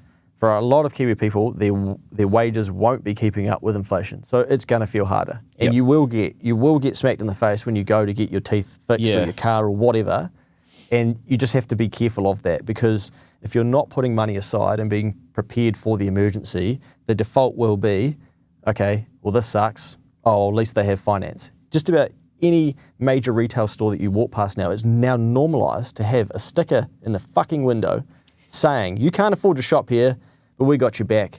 We can finance it in some way, shape or form, whether it's a 0% consumer card over X amount of months or it's a buy now, pay later. Yeah. It's just normal. Yeah. You know, that wasn't normal at one stage. Not even that long ago. No. Now it's almost like, what, you don't have Afterpay in here? I think it's directly correlated with how, wages haven't kept up. Yeah. We just keep trying to maintain our lifestyles, without earning and increasing our earnings. 2026 prediction, mates. We've got an election coming up. I think it's going to get divisive in New Zealand between the haves. I'm going to create some of it. The have-nots and the haves. Yeah. No, what is it? The have-yots and the have-nots? There's going to be a reel come out of me this year that all of the politicians will watch. Oh. Yeah. Okay. Watch for that. Yeah. And then also younger people versus older. A little bit of that fourth turning type thing. Even I find myself falling down that trap where I'm punching it, going to work on a Saturday, and my Uncle Remus is sitting there at the lights, doesn't know it's green, and I don't get to fucking go because they're old and not turning. Now, I sound like a real ageist arsehole, and I get that, but we are going to have, there's a difference between people going to work and going about their life and only having 7 seconds to turn at a light, and then Uncle Remus, who's just out for a Saturday drive and got nowhere to be. I was just going to the hospital, which you're paying for. Oh, Don't get me started. And I think that is going to actually wind up quite a few people. We're all raised to be very respectful, and so I appreciate I probably sound like a real asshole now, but Nah, man, you're just you're turning into a socialist lefty. Am I? Yeah. Okay. Which is natural progression during a fourth turning, because stuff gets so unfair between the haves and have-nots that it's like, even you, and you're not struggling, but the amount you work, sometimes surely you're like, how has this not worked out with more abundance? Well, I worked because you fucking send it. I did 6 hours yesterday. I'll do 3 or 4 today. It's a weekend, right? I'll have, I have my time off and do those things. And sometimes I'm like, fuck, they're going to tax me more. And I got sick the other day for one time in 2025 and had to go to the doctor. I'm like, you know what it'll be? I'll be a GC and I won't go to the public hospital that I've helped fund. Yeah. I'll go and pay extra to go to the private one so I don't cause an issue at the public. And I then have to pay my money to then go and do that. You're going to, like the politicians over the next, maybe not this election, I think this one will just be a standard one, but the ones coming up after that, the ones that are going to win and going to need to be smart, man. Yeah. Because with the access to information, I think like voices like podcasts and independent journalists and things like that are going to get louder and louder. And some of those people are clever, and they can articulate what's broken and how hard and how much of a fine line it is to walk to get it right. And the politicians better be smart, because they're going to have to start answering these questions, Well, the simplest way to think about this, I think the median age of those who were leaving New Zealand was mid-20s. It wasn't mid-60s. It wasn't mid-50s. It wasn't mid-70s. Yeah. Why was it mid-20s? Yeah. So I think some of these politicians need to wake up to the fact that, yes, your voting base and your donor base and shit is older and does have the wealth, but if you don't start convincing some of these younger people and people that are sending it and that want to be here and that may be growing businesses and doing cool shit in their 30s and in their 40s and thinking about having kids here and wanting to have multiple kids, if you don't start convincing them why they should stay, we shouldn't be surprised when more of them go, you're not really creating a future here for me too. Yep. And then if we keep going, well, we still need to look after the old people and, we've promised them this level of lifestyle, etc., which a lot of us completely understand. But then if you send Luke to work again on Saturday and Sunday so that he can live his life and do his cool things, and then you go, but we do need you to pay a bit more tax, mate. Yeah. And we don't want you pushing back about it either. Yeah. Have some respect. And then if you get sick, boy, you should go to the private and pay for that, and you spend some more money on that, because the hospitals are full of the people who you're also subsidising. And by the way, if you want to go to Waiheke for a wine, well, you should pay. But if you take your mum who's 65, she can go for free. Yeah. And by the way, your mum's retired, so you can pay the bill when you get to Waiheke as well. So I'm having a bit of fun with it, but I do think that we're coming a little bit closer to that reckoning where some of these millennials... Ooh, reckoning, what a word. Yeah, people are kind of going, I fucking had a little bit of enough of this, Do you know what it is? Trying to take from me. It's the same thing as the action taking. Like, a lot of times people don't start taking action because truthfully they're actually comfortable. That's one of the reasons why. Like, we complain and say, this and that, and houses are too high, but you don't really do anything about it because you're in a house, and it might be a townhouse, not a bigger house, and you are comfortable and you can have, a barbecue and whatever. But we're getting to the point where people are getting uncomfortable. Yes. Which is, I'm kind of getting goosebumps because that's kind of scary. Yeah. Because I've been talking about this for like ages, and when you come into the point when people get uncomfortable, they start taking action because they've got nothing to lose. And volatile minds do strange things. Yeah. And it's we can see it fracturing with the way that politics has got real populist, right? Like we've got one party that has drink drivers and people that steal from shops, and we've got other parties that, removed tax on property assets, which, Labor put in place, and maybe it was unfair or whatever, but it is what it is. There is a clear breakdown. This person says this, and I watch the actions and think, oh, that's not a good thing. I don't want the leader of my country to steal from someone's shop. And then those people that do vote for that person go look over there and they're like, they're just letting the rich people pay less tax. So I am going to vote for this person. The reason that this person needs to steal from the shop is because that tax isn't being paid. Boomers suck. We vote for them. And there's this combined, these forces like that are hitting each other. Wild. Like, it's kind of scary to think like what could happen. Yeah. You know, like we saw, I think it was maybe just before Christmas, I tried to come in here on a Sunday and there was like a Palestine protest down in Victoria Park right next to the office. I couldn't get into the office. The police and traffic control stopped me from getting to the office to work on a Sunday to pay tax. It's like, well, can you just like open it up and let me through? Like, I'm going to park my car underground. Nah. It's like, I talked about it. If for, you know, you had that issue trying to book out the venue for Keep the Change and you're like, you actually ended up paying someone to do the paperwork for you. So you had to like go and get a private service to help you through the process to book in a venue so you could have 700 people in a room together. There's 10,000 people over there and they're using all the public services that I'm trying to go to work and pay tax. Traffic management and police are paid from my tax. But you had to pay to get into the building for 700 people. You know, like these things, like, I don't care. Like, it doesn't worry me. I'm just like, well, that seems unfair. Anyway, I'll go and work from home. But eventually, it starts to get like me versus you.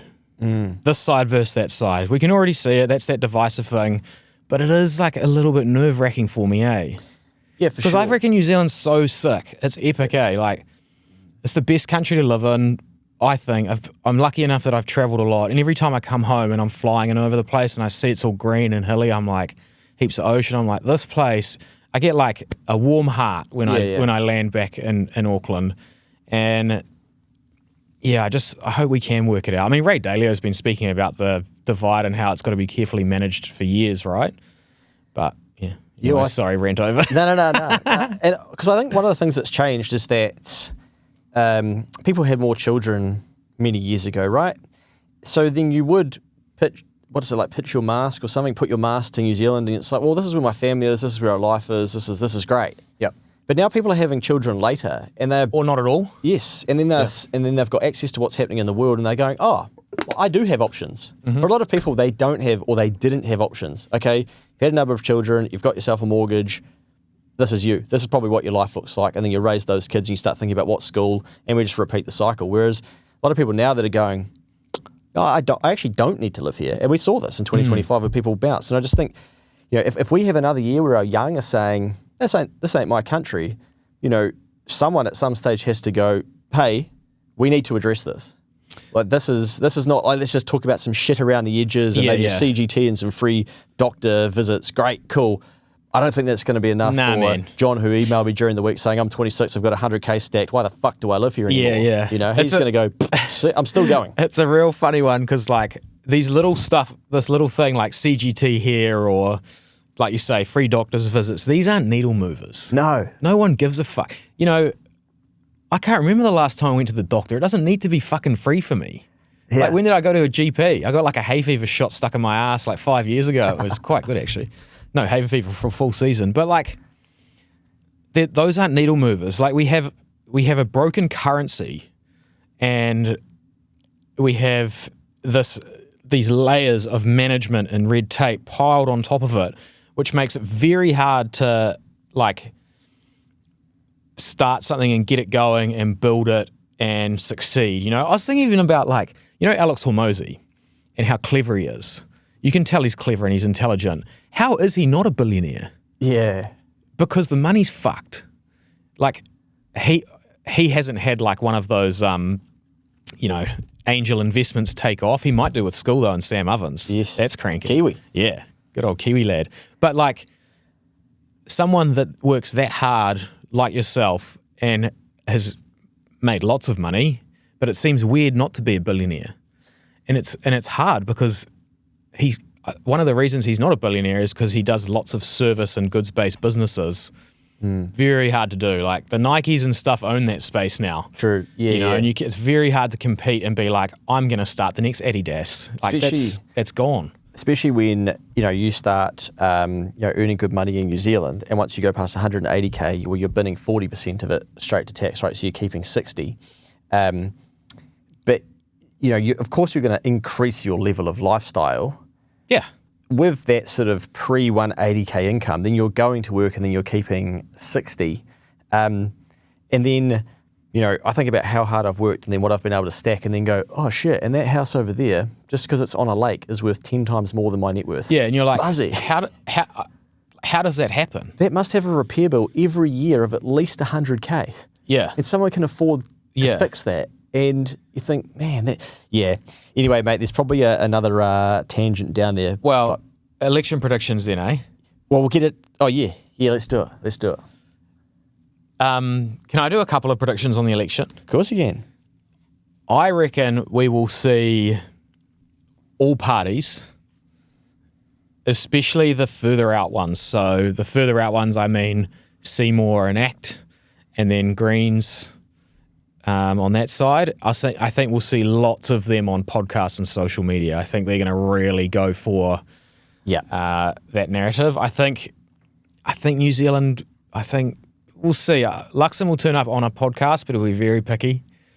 I think Hipkins will probably do a bit more than Luxon, to be honest. I think Luxon's kind of, I don't want to jinx it, but I just think about the economy. I think by the time we get to the voting booth, it'll all be a bit better, and I think he'll win again. Yeah. Although he hasn't created many fans. No. Yeah, a lot of people, even that I know that are national voters, they're not a super fan. Yeah. Well, it's funny, when you talk to older national voters, they all just love John Key. They all talk about Key. But I do think that Luxon will get back in with his coalition and stuff like that. Yeah, I'm with you on that. I normally get election predictions wrong, so that could be a great sign that they won't. Labour's in, baby. I think you have to go back to the 1950s or 60s or something, decades ago, to find the first time that a party only lasted one term. Yeah. So that's ever since MMP. I don't think it's ever happened. Is that right? Or Cindy was the only one not to do 3 terms. Yes. Yeah. Well, I suppose she bounced before that, so Hipkins technically lost that, right? But Labor didn't do the 3. Yeah. And that was the first one since MMP was introduced. So, but I do think that, in terms of history repeats, I think we're past that now. I think we are in an economic regime where we could have back-to-back different governments for sure each year. That's fascinating to navigate. That's wild. So uncertain. We already have enough uncertainty, right? And it's going to be even more, yeah. Yeah, I just don't think the country's ready for that uncertainty. And I think people, by polling, they'll push the election out as late as they can because they'll know that they need more and more time to tell people, hey, here's the data. Hey, things are doing better. Yeah. We told you we can keep this. Look at Labor, they'll come in, they'll wreck it all. Mortgages and private sector debt will just be increasing. Yeah. People, I do feel a bit better. Yeah. Yeah, I do. There is an access to consumer finance, so I can go on parents of my rich boomer. I can go on holiday with my rich boomer parents and come back in debt. And people will go, maybe I'll just stick with what we've currently got. I'm with you. I think National will win the election, but just and only I think it's going to be tight, man. And I think it's going to be so noisy, eh? Yeah, gee. And that's, again, how to obliterate 2026. Just be careful of that, I'm like, okay, National are going to win. That's my prediction. So great. I don't need to get too deep into it. However, I do think that in the budget in May, Nicola will start to come out and go watch me whip, watch me nay, I know what I'm doing. And there'll be some carrots and there'll be some... It's a bit late, hey? Yeah, I don't know. I think people got short memories, eh? You have to remember, 1 or 2 people voted for Labor and Jacinda Ardern, right? And then, man, they turned pretty quickly, And then it was get out. You're done. And it was, whoa, hang on, how did we get a 6-year term? We should normally used to 9. 5.5. Now they're going 1 term. So, I don't know. I think people really do vote based on how they're feeling, whether they can pay their bills, the economy, the narrative that they're being fed to. That's the big one. Yeah, I think National are going to have to do something for the SME sector. And I think they may know this. Most politicians just kind of ignore and don't dangle carrots from what I've seen since doing accounting and being in that world. And it's sort of, we'll help free up red tape. oh, but do you want that council venue? Oh, that's good. You need a health and safety report, Luke. Yeah. And but it's not some my insurance. it's not my venue. Yeah, why do I need to pay for insurance for your venue and have a health and safety plan? Sorry, what? Well, that's just how it is. Yeah. Okay. But we'll free up red tape. Do you know, this actually makes me not want to do the event and host 700 people because this just feels really hard. But fuck it, I'll push through and get it done. So they talk about, oh, reduce red tape and all these things, and people go, still feels quite hard to do things. But I think that there will That's be so true, man. there'll be a little bit of, there'll be a major tax change for business, or if they tried the investment boost that probably no one's even thought about. That was the 20% depreciation thing in the first year. Speed it up. Also, Apparently the car dealers did feel that. Okay. Yeah, yes, true. I heard yes. the car dealers were like, yeah, whoa, that was like a light switch turned on. Something came into my mind too. Wasn't there a grocery commissioner that you predicted that there'd be an inquiry, and like someone's job was going to be, I'm going to be, and they got appointed. It was like, wow, we've got a grocery commissioner. And Do we have one? I think we appointed some grocery commissioner, and I was just thinking, Yeah, I said where did all that chat go? Petrol and groceries, yeah. Did New Zealand implement a grocery commissioner in 2025 or maybe even 2024? Full stop. Who are they and what do they do? Let's have a look. But Because remember there was like media. I think I predicted that back in when we had Labour as a government, because there's like this duopoly risk and stuff like that. Well, maybe it's 2023. Yeah, I think it was back a while ago. But anyway, it happens with they say it happens with the oil companies, the petrol companies as well. But these are all things that pop up. When we have inflation, right? No one does like an inquiry into the Reserve Bank who printed the fucking money, which made it all more expensive, or the government that sold the bonds and then sent the cash out to everyone. Like no one gets to inquire into that. It's just like, the private sector guys, they're ripping people off, Profiteering. Yeah, That's they're the all point. shouting. Yeah. But yeah, but this is, going back to that thing earlier, like it does start to feel unfair no matter what sort of position you're in, like you're getting smashed from all angles in this country now. And I just think that the politicians are going to have to actually start answering intelligent questions soon. Because yeah, my favourite is, well, it's not my favourite. It disgusts me. It actually disgusts me every time the national government does a post or Luxon does a post saying that, we came in to fix the economy and lower inflation, and now we've got the OCR going down, which means we're doing our job. Yeah. Oh, brother, unemployment's 5.3% and tens of thousands of young Kiwi people boosted. Wages aren't keeping up with the lowering inflation. Like, also, the OCR going down means the economy needs stimulating because you butchered it. Yeah. So, I hate it when they lie like that and treat their citizens like they don't have access to information. You don't even have to be intelligent. You just have to look it up and put it in AI now. Yeah. And being like, hey, what's wrong with this post from the Prime Minister here about the OCR going down? Or it will tell you. Even on the other side, then Labour will say, see, look, under national unemployment's gone up. And then people were like, yeah, but Treasury forecasted that when you were in power. And they're like, yeah, but we wouldn't have done what they've done, so it wouldn't have ended up happening. You're like, oh, yeah, okay. Maybe it wouldn't have. I don't know. But, yeah, 100,000 points to anyone that can name New Zealand's grocery commissioner. That's another good point. It's like, oh, yeah, great, grocery commissioner, the first one, 2023. That'll fix everything up. I think we're still complaining in early 2026 about grocery prices, and no one will know this person's name. We did get a Costco, though. Oh, yeah? You been? No. Well, shout out to those who have. Righto, mate. Election year and politicians should be telling us why we should stay here. I've covered that very briefly. I think they've got some serious work to do. Like what you said before, there's a lack of trust in politicians. They need to own that. It'd be like if people didn't trust my business. Institutional trust in general, yeah. Yeah, but okay, we need to do something about that. These are your citizens. Do you trust the Reserve Bank? To pump property prices? Yep. Yeah. Nah, but it's hard to trust them though, right? Because they kind of butchered COVID and inflation and the price of money and the access to it, and now they're like, don't worry, the CBDC will be private.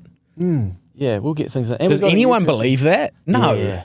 No one does. So, and they're meant to be, we've got a new governor now, and she's going to rebuild the trust that Adrian lost for the institution, apparently.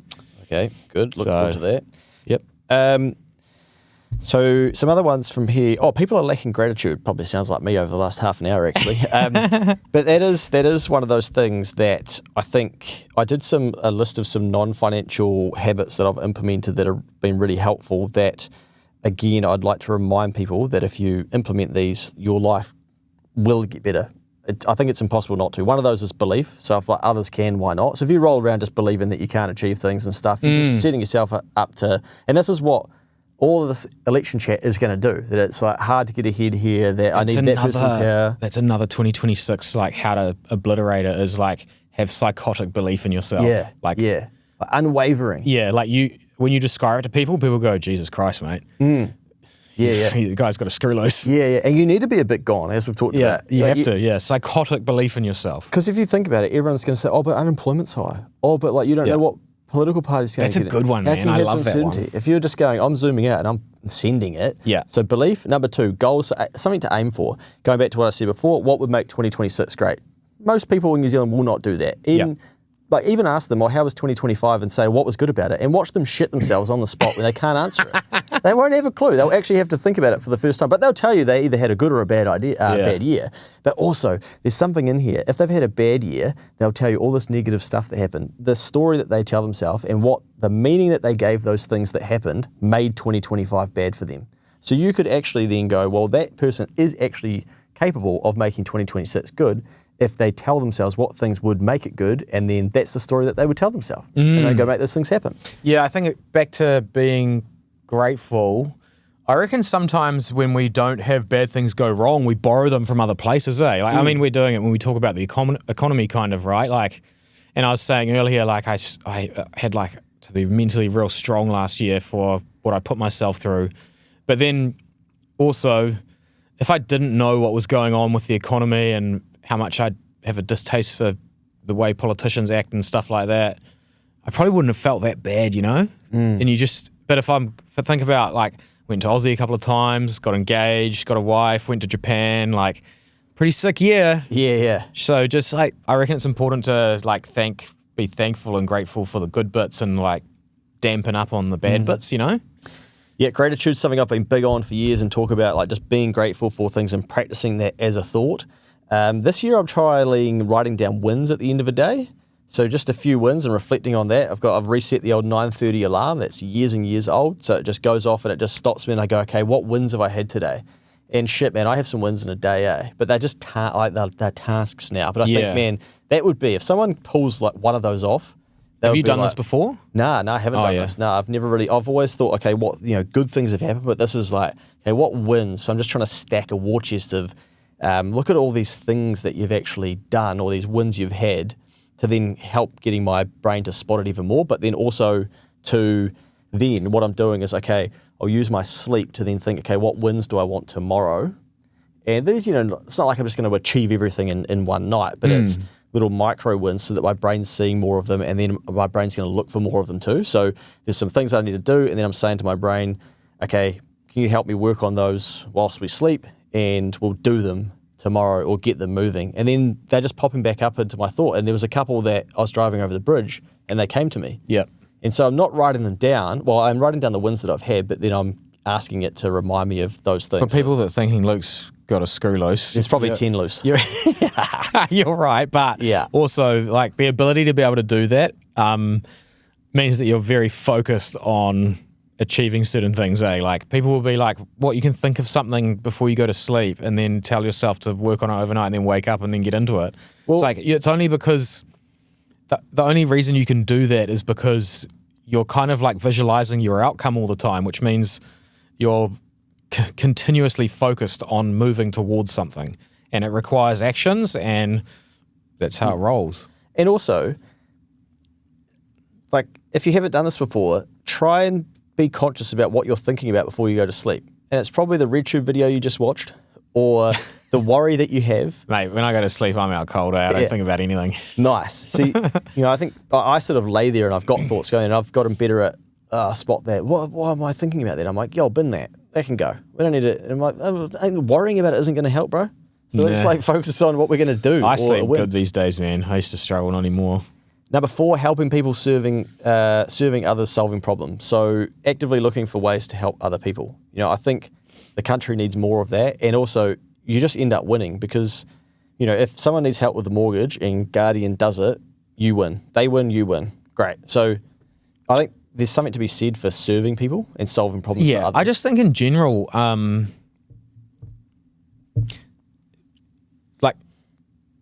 New Zealand society will win regardless of whatever happens with any, political move or anything if we band together. And I know that's hard and difficult because we're in like a divisive period and populist sort of regime that we're living under and we get taxed too much and all that. But what I mean is like, exactly what you're saying there, like the little wins, but also the giving and helping each other out. Like the other day it was pissing down with rain and Taylor comes home and she goes, I helped an old lady put her groceries in the car because she couldn't hold the umbrella at the same time.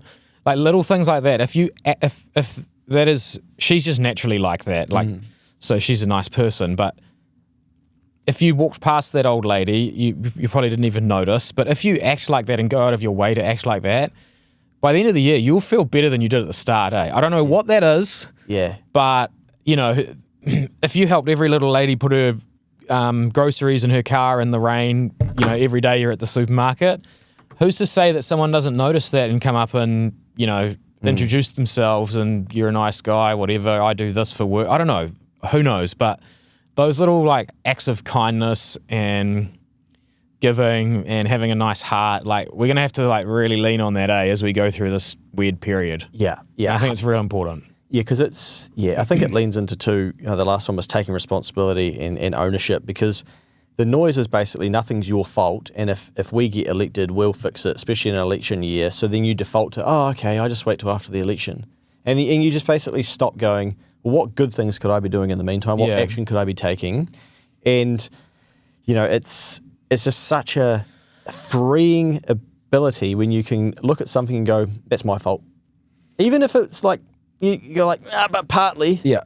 It's like, always your fault. Yeah, if you can lean into that a bit more.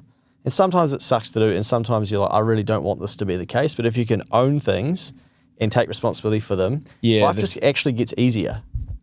Yeah, if your default is like, that's my fault, man, it's a really strong, it makes things harder sometimes. Oh, yeah. And then it's weird when you get hit with something that like is close to being out of your control, but you can always reverse engineer it back to like, I was here at the wrong time because I did this. Yeah. And then you can be like, don't do that again, and you learn from it. And if it's always your fault, then you can always engineer a solution to the problem and make sure that you're continuously improving. It's funny, like in financial services, I think you have it too in accounting, you have continuous professional development. Yep.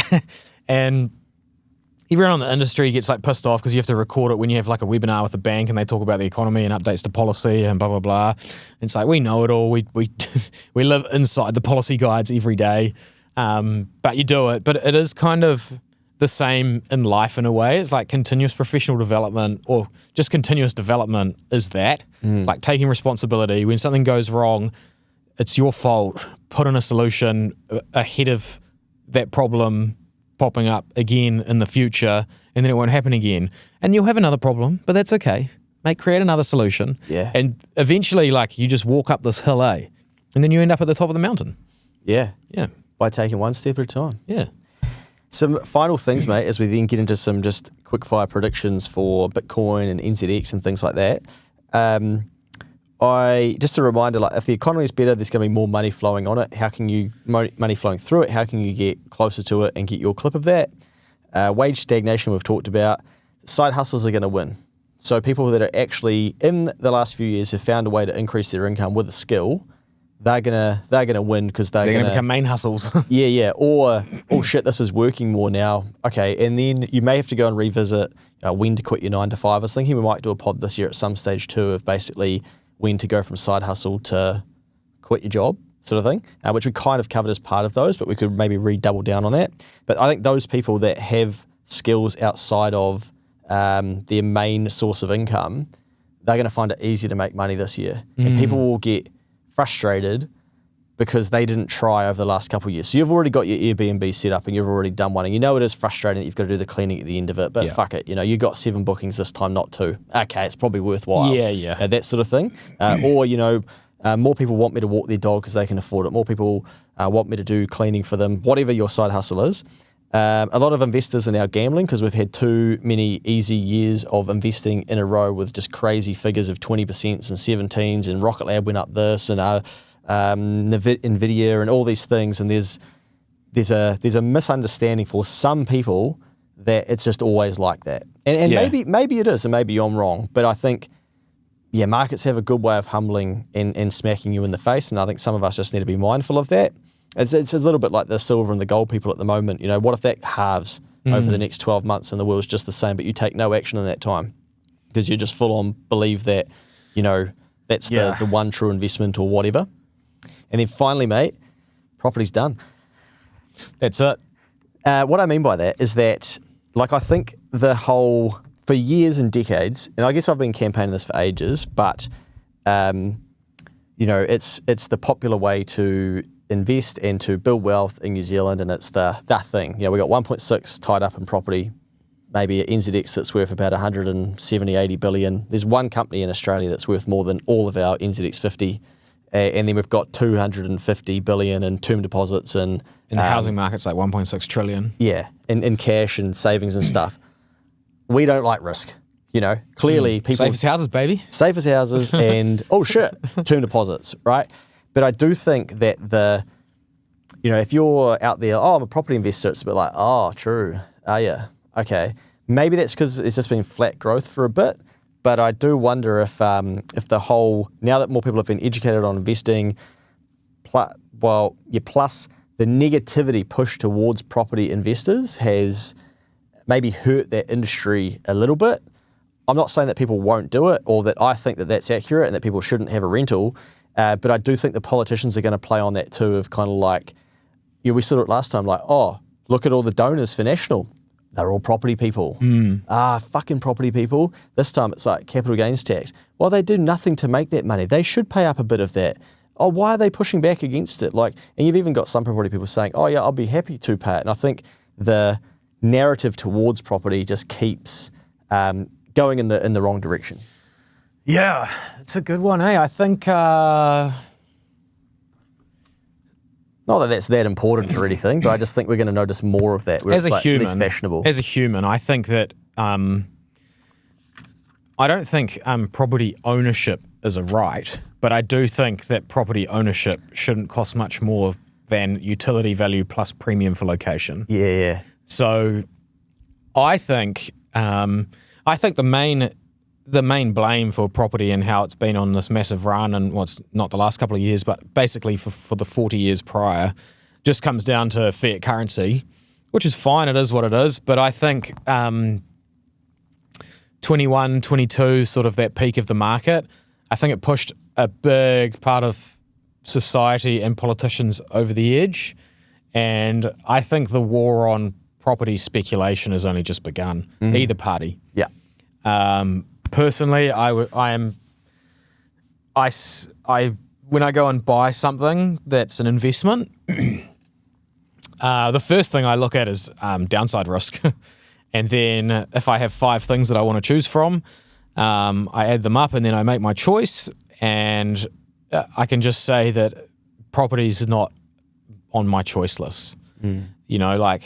I just think there's too much uncertainty. Even with the current government getting back in power, I think they're just see Luxon talks down the housing guy whenever he says it's been too high for too long, blah, blah, blah, and he calls his jets and stuff like that. But they're certainly not doing anything to inflate it at the moment, you know? And with interest rates probably, choppy, down 0.5%, up 0.5% throughout this year, there's not going to be a big run on it. And it's not like we're immigrating millions of people at the moment. It's pretty tender there too. So short term, I don't really care about short term, but short term, flat-ish. I don't see how we can get like 5-6% growth in property, to be honest, which is like what everyone's predicting. I think a good year would be 3, like a real good year. Otherwise, it'll be 1 or 2 again. And I think, I think the days of the big years and returns and capital growth they seem gone, eh? People got a little bit burned who got the lesson through COVID. I think there's just 2 parts. Like you said, there's like scarring and then the narrative. So like it's not cool to be a property investor anymore. And so it's like, but it is cool to go and do something with AI, and like that's the horny topic at the moment, or do some kind of business or be a contractor or whatever it is, to have some skills. I think that's getting more horny. But I don't think, and that plus the fact that it doesn't look like we're going to have, unless like bar a black swan event, it doesn't look like interest rates are going to go back to 0 again overnight like they did last time to set the last one off. So there's not an insatiable demand for credit straight away. Yeah, and also the thing, I don't know if I interpreted this wrong, but National by the seams are allowing people to build granny flats. Yeah, up to 70 square metres. And they're trying to make that easier. For me, that's a sort of an admission of like, we actually don't know how to build houses and units and stuff fast enough and rest homes, so we're just going to let you put these on the back of your houses so your mum can stay out the back, or like, we don't actually know how to solve the underlying problem, so we'll just make this part of it easier. But yeah, what I could see that doing too in time is, wealth is tied up in property, person goes and lives out the back, kids inherit the house, maybe they move in there, for instance, or they sell it off and then they can afford to then have the unit out the back. Okay, so there's more, there's a net record supply of houses, I think, on the market for sale. Yeah, it's over 30,000 listings on Trade Me or something, which is like near all-time highs, maybe nearly 40,000. Yeah. Still at all-time highs, effectively, yeah. Before we get into, we'll come back to housing, but yeah, I just think they're going to like weaponize housing a little bit more too, to sort of put, like, you've either got one or you don't, or you're sort of in the property investing camp or you're not, and it'll be... Which makes it like unattractive as an investment, eh? Yeah, back in the day it was kind of like, that's the golden thing to do. And, but like you never see a politician coming out now openly talking about how many houses they own, because they know it's not fashionable. Nah, exactly. And people, if anything, are going to query, well, hang on. That's what I mean. I think the war on speculation's only just begun, and I think that the side that wants house prices lower, more affordable, all of that kind of thing is winning that race. Yep. I found another page of predictions here, mate, or things to obliterate 2026 very quickly. Want less stuff. I think if we can get, like, we actually all have to actively try to do that, because like I said before, you don't need to go to the mall to buy shit anymore. You can literally wake up, go on your phone, get served an ad, end up on a mall on your phone and spend $500, $300, $200, and that you don't have, and you can finance it, and you can do that before you even get up in the morning. Yeah, look at Gary Vee talking about like TikTok and AI shopping and stuff, man. Like, that stuff's wild to think about. Yeah. It's going to be, yeah. So, yeah, if you can, and I feel like we've tried to ram this home in other pods, but if you can just be conscious about your spending of, do I actually want those things? Are they what I want to go and swap my time and hard work for to get? Is it worth me busting my ass to then swap it for those products that are potentially overpriced? Gratitude, which I've touched on. Clean thinking, we talked about that early on. Can you think clean? So go and check out how to think. This is my other thing that I've spotted, is looking more at social media, and it's just there's always patterns, but I said social short form has set in and hurt people's minds. ADHD's now like prevalent and talked about, and I didn't realize and there's a massive wave of that, and maybe that is what's happened. Cool, but people are more distracted. Someone said to me the other day, the hard thing about your content is like, it's all good and well to say that, but focus is the hard bit. I'm like, cool, bro, when was the last time you practiced focusing? What? But, juggling a football's fucking hard too. TikTok brain, eh? Yeah, and it's like normalised, and people are then liking it, going, it is really hard to focus. Yeah. Well, you might want to learn how to do it. You might want to practice it. Like, it's hard to juggle a football 200 times if you don't practice doing it as well, but you can practice doing it. So I think we've just almost accepted that it's hard to focus now and haven't realised, I'm actually in control of that. I've got 64 notifications popping up. Those are distracting. Maybe I should focus. So that's the messy brain pod. Yeah, you really want to try and regulate your dopamine release, eh? Like, you want your dopamine in your brain to be released into your brain and body in a very slow trickle dribble throughout the day. That should be like the target and the goal. Yeah. And if you're like this on your phone and then put it down and you go back to your iPad and then you pick up your phone again and check it and you're like, oh, fuck, another notification. You go back in and you open it up and oh, yeah. And like by midday, you're buggered, man. You got no dopamine left for the rest of the day. Like, no wonder you hate work because everyone at work hates you because you're a boring fuck. It is because you've just used everything up. And also, you're learning a behavior, and this is what I noticed in myself, is that when I understood this better, when I needed to do deep pieces of work, no wonder I couldn't do them because all I was practicing was not doing it. Yeah. So then when it required, like, oh, Luke, I need you to sit down and build for 8 hours, 6 hours, 5 hours, 4 hours, 3, 2, whatever it is, I'm like, I don't know how to do that because my phone's zizzing and my iPad's pinging. And someone's calling. And then I'm, oh shit, okay, notifications off, that upside down. And then I'll be working. I want to pick it up. Oh, how about not touching it? Yeah. And I even notice this now. I'll be trying to do work and then I'll go, right, I'm going to stop and I'm going to order something to eat. Oh shit, I've got 3 Facebook Messenger messages. Yeah. Okay, I'll get into that. Oh, hey, could you please do, oh, I got a Teams message from the team. Oh, and next thing, I've done those, then I'm like, also, I was working on that. Oh, I was getting a feed. Yeah, you've forgotten to eat. Yeah. Shit. So, like, we all do this. And I just think if you can learn to focus and you can spend more time on that, bang. I think it's also now an unfair like advantage. Probably a year or two ago, I said, like, go onto your devices and you can turn off all your notifications and you have to be clever about it because even when you turn, like, the phone setting off, somehow Facebook gets around it and it'll still have, like, a little red thing. And then when you go back into the apps, when you do finally turn it off, it says, turn your notifications on with a big red line across it. So it's, like, always trying to catch your eye. I reckon it's more than that now, eh? I reckon instead of just turning, you have to turn your notifications off, but you also have to, like, put your device down. Yeah. Like, it is hard to do. Yeah. I feel like I'm pretty good at it, and I just finished a round of golf this morning, and the first thing I did didn't touch my phone for the whole round, but the first thing I did once I'd won this match was go into my bag and pick up my phone. Yeah. It's like, why am I doing that?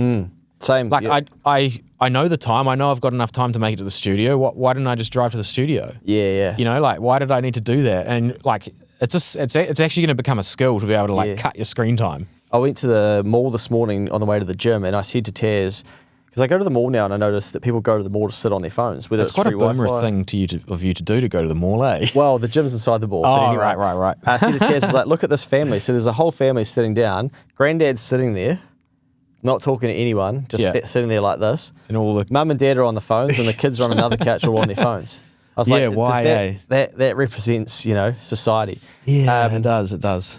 Yeah, damn it, I had something. Sorry. No. I just reckon it's important for people to try and, like, think about that, eh? 100%. And it has just gotten so much harder to focus because of these things that are constantly at us. So yeah, if we can learn to turn them off a little bit, then I think we'll have an unfair advantage over those who don't. And also, this is what I'm going to say, at the risk of offending someone, and I think maybe I talked about this on the Identity podcast as well, just because you got diagnosed with ADHD or that you found out that you really struggle to focus, it didn't mean, oh fuck, build a Instagram channel telling everyone about it, or going on LinkedIn posting about it, or finding a whole community of people that can relate to it. It's shit. I could learn how to live with that now that I know that's the thing. You don't need to turn that diagnosis or learning into like, oh wow, now I've got a new lease on life and I'll go and use it for all of this. Like, great, okay, we accept you've got whatever it is. Like, yep, cool. No one cares, bro. That's it. Literally. Like, learn how to cope with it. It's like, do you want me to tell you every day that I had asthma as a kid, or I've got this condition, or there's this? No, like, you probably don't care. It's probably not going to be helpful for your journey. Yeah. So accept whatever it is that you've learned about and go, oh, okay, it's just, yeah. Anyway, so I think there's just something there too, where I think it's been fashionable to get a learning in your life and then go and tell everyone, instead of going, oh, I've learned this. All you're doing is telling everyone your excuse for why you're not achieving anything. Yeah, tell me how you implemented it and then how that's then being useful. And over time, not like the day after the thing. So there could be something there for some people. Hopefully it's not too offensive. Righto, mate. So let's rip through NZ property prices for 2026. Did you say 2 to 3%? I said 2 to 3, yeah, 1 to 3, yeah. Which is the same as last year, to be honest. And yes, it was under last year, but yep. Yeah, I reckon. I might say 3% and be good to the Ponzi crew. But I'm hoping for another flat year. That's like in line with actual CPI, which is technically what it should do, considering that's where the money creation for CPI comes from. Here's a hard one. The official cash rate is 2.25% as of the time of recording this, Mikey. The next review will be the 18th of February 2026, but I don't care about that one. I want to know from you, what do you think the official cash rate will be on the 31st of December 2026? Yeah, well, this is a very hard one to predict, eh? That's why I threw it in there. Yeah, this is a tough one. So like all of my calls at the end of last year and coming into this year is I thought by election time would be around 1.75 and finish the year on that. But I don't know, the lending and the rollover of term deposits and stuff like that. To be honest, the rollover of term deposits has happened at higher interest rates than I expected it to. I thought we would need to see a 1.75 to pull the term deposits out. So if that trend continues for the next couple of months, then the OCR doesn't really need to go lower. Regardless of the OCR moving, it doesn't mean that interest rates will move at banks. I think those rates are probably looking pretty done. Short term, maybe 1 year rate. If we see a 1.75 OCR, we might get a lower 1 year rate or whatever. But yeah. I don't know. It'll probably fucking drop to zero now that I've said that. But yeah, I reckon another 2 cuts throughout the year. 2 cuts? Okay. And finish up 25 basis point cuts. Okay, finish up about, 1.75. I was actually going to, that was just about where I was going to land now. I feel like I probably did. All the banks and all of the bank economists and all of the, economists and stuff are saying that they're done and we're looking and going up. Yeah. That's not me.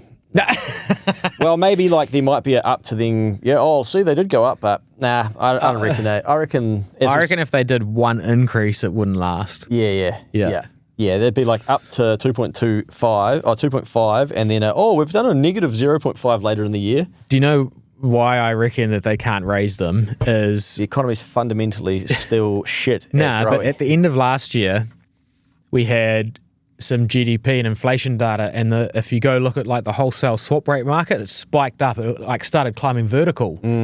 And it climbed so fast that the new Reserve Bank governor had to come out and tame it down. And she used her words. That obviously didn't change anything in terms of the OCR. But the conversation was like basically, stop, please. We can move both ways, remember? She was basically saying we can cut it. We don't see threats, blah, blah, blah. So they don't want them going up.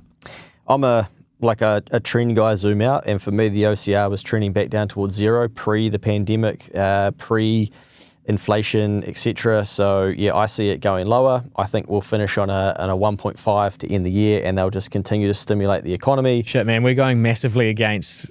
Big time. Banks and the economists, they're all saying flatten up. The piece that they're missing is that they'll just change the narrative. Actually, 3% inflation is not that bad. 100%. We talked about that during COVID. Like 3 is going to become the new in the band. We're moving to a new world where we need a lower OCR. Yeah. We've got an aging population, and we've also got an economy that is reliant on moving to cleaner energy. That's going to cost us money. Of course, we will see inflation. Yeah, exactly. We should expect that, but it's actually not that bad. So what we'll do is we'll decrease interest rates to make you feel a bit better about your house prices going up as well, and then you will swallow the 3.5. But, sir, madam, what about the lower socioeconomic households that are struggling? Well, they'll be fine because the rest of the economy will be providing for them. So actually, what we're doing here is setting us up for a prosperous future fueled by lower energy inputs that will actually drive inflation down. Like failing currency conversations, eh? Okay, so, right, I'm going to go 1.5, you go 1.75. I think that'll take time. I think that'll be the back end of this year. I think so too. Hoping I'm wrong. Yeah. What I would actually like to see is a little bit of an increase. I want some more fucking pain. I want some more, because I'm a sicko. I want to see some, I thought they were always going to go down. Nah, cop this. No, okay. I don't like the people leaving, so I'd like us that's also, not great. To turn a corner.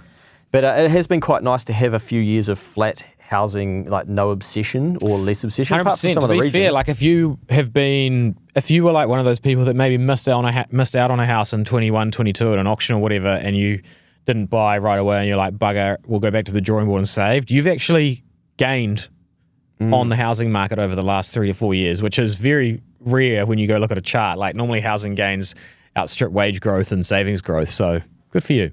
Righto, Bitcoin price in the US dollar. As of recording, it is, I've typed that in wrong, I've got ITI price, shitcoin I typed, Bitcoin, Bitcoin price USD is $95,000 US at the time of recording. Mikey, as of the 31st of December, where do you see this landing? This is interesting, this one, because the last prediction that I got massively wrong was basically based on this historic 4-year cycle that Bitcoin's been through, and eventually the cycle had to break. Because once everyone believes there's a cycle, not a chance. You know, if everyone thinks there's a cycle, then everyone knows how to time the cycle, and then they'll exit it into when they want. And that's not going to happen, is it? And no, it didn't happen. The cycle could officially be dead. So it would be writing new history in terms of Bitcoin's price if it finishes this year at a higher price than it started, which I think is what's going to happen. Yeah. Yeah.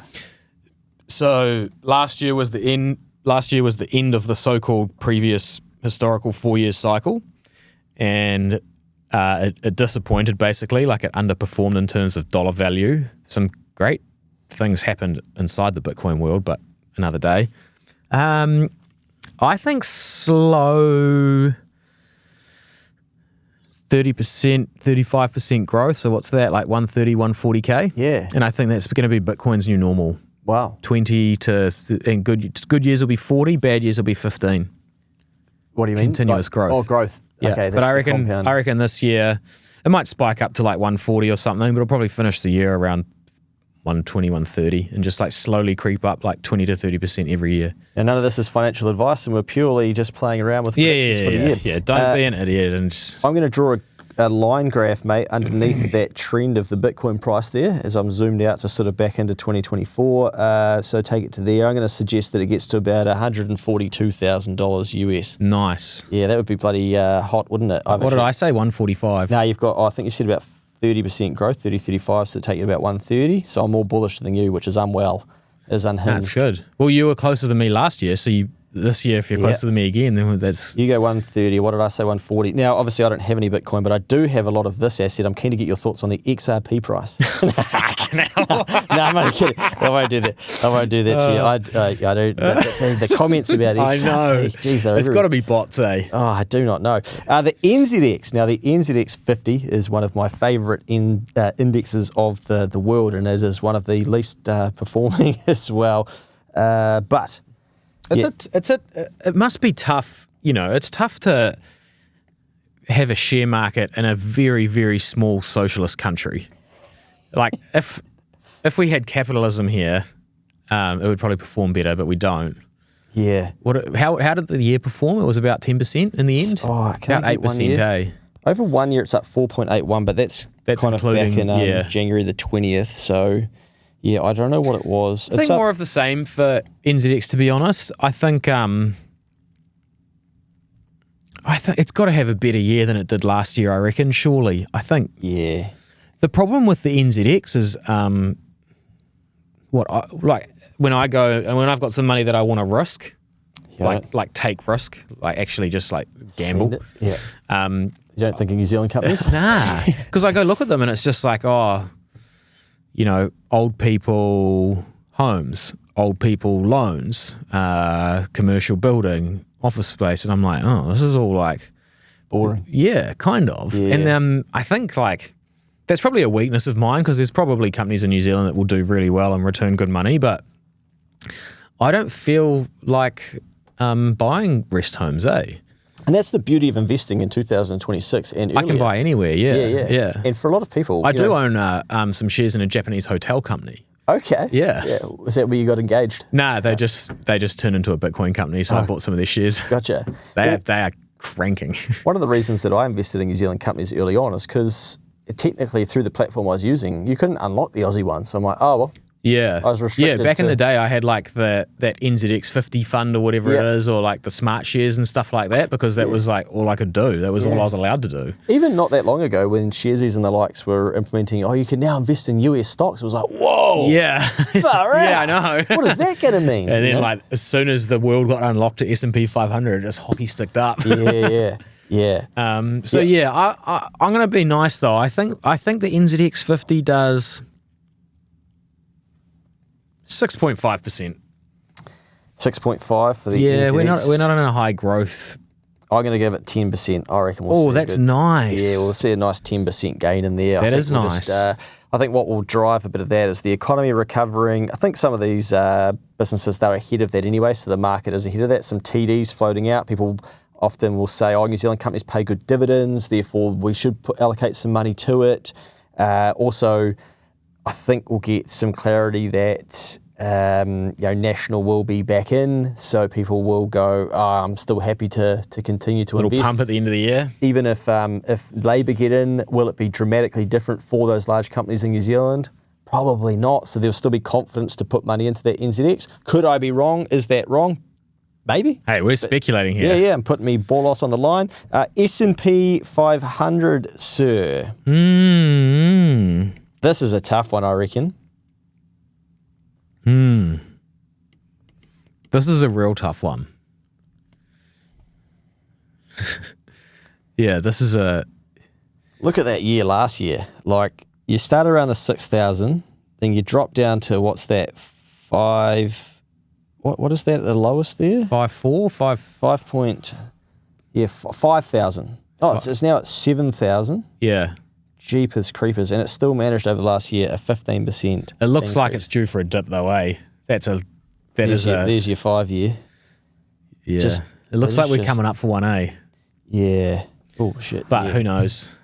I mean, looking at lines on charts, what do they call it? Astrology for men. I kind of think, like, I'm in two minds because part of me is, from what I understand, Trump's trying to get the Fed guy out of the way, wants lower interest rates, and then the expectation is, okay, people will pump more money into the markets, they'll continue to increase. But people sort of thought the same thing about, Bitcoin, for instance, and okay, everyone's going to start flooding money into that. And it didn't happen. Yeah. It was kind of but sad sacky. Yeah. There's also, with the US, like, there's like the thing is the Mag 7 and the tech companies and the AI trade, right? Like, is that a bubble? Yeah, true. I don't know. Drifting it all up. I don't think the tech of AI is a bubble. Could the markets turn into a bubble around AI and then AI survives and carries on like Amazon and the dot-com bubble? Yeah, for sure. But there's so much like CapEx build out with power stations and stuff now. So I actually reckon like in the US, I mean, this isn't definitely not financial advice, but like the Russell 2000 over like the S&P 500 now, I feel like the tech trade, the maximum, like the bulk of it you've probably got for coming into 2026, and now it will be like energy, electricity, data centers, all the small businesses attached to that. And then with all the tariffs and stuff, like they're trying to do that onshoring stuff for the manufacturing, and it's a funny one to manage. Imagine being a fund manager right now. It'd be quite fun, but it'd also be stressful. Imagine trying to do monthly investor updates. Yeah. So this month we saw Trump US take over Greenland. Yeah. Venezuela. Yeah. It's like, did you see that Venezuela has the only two countries that have a GDP bigger than the oil reserves of Venezuela are China and America? Wow. That's how much oil they have in barrels there. That's a shit. Holy shit. And Trump can just be like, give it to me. Why do they need all that oil? Is that probably pod for another day? But like, how have they stacked up so much oil? There's, let's not get into that. Okay, sorry. So S&P, mate, I'll go 7%. I'm going to be boring dickhead. But that's roughly, what we'd expect. And that would be, but I'm... S&P. I'm a bit, I'm worried. I'm like, it's all going I came up well. light last year, eh? And it failed. I'm going to go the other way. I'm going to be one of those people that FOMOs into the trade. Degenerate. I'm going to take 12%. 12%. Yeah. Tesla will do most of that as well. Righto. So we've done, then the election. So national for you? I think so, yeah. National I think they'll get back in. Yeah, I think it's going to be ugly and tight, but... Yeah. I get a sense that ACT, as much as they got a lot of blowback about the race stuff they were doing, and just put it out there, I'm not close enough to really understand what was going on, but I almost get a sense that they were... Oh, with the treaty. That sort of thing. Like, he was tasting it to then go, okay, how much louder do I get about that in 2026? And I think that might be a strategic play to then suck some votes from both Labour and National voters who may agree with whatever he is conjuring up underneath that, like deep down, and ACT, may have a very successful I have such campaign. a short memory, I completely forgot that was a thing. Yep. So, also, I listened to, this gave me a bit of a, this is just a reminder of like how volatile life is and how quickly it moves. In the 2025 pod, not long prior, there had been a female police officer, I think, in Nelson that had been killed. And it was quite major news in New Zealand. And it was like, how can this happen? Yep. And it was really like heavy in a lot of people's hearts. And I'd completely forgotten. Now, no disrespect to that family or to anybody involved, but I think it's just a reminder of just how quick, and that family would have been having a 1-year memorial and anniversary and those things. And a lot of people who have lost family members over that last 12 months. And just the world is a brutal place, eh? Like, as much as you go through hard shit, it just turns the page and just keeps rolling. Oh, yeah. And we all overplay The world doesn't stop for anyone, man. Yeah. And I think there's power and a bit of a reality check.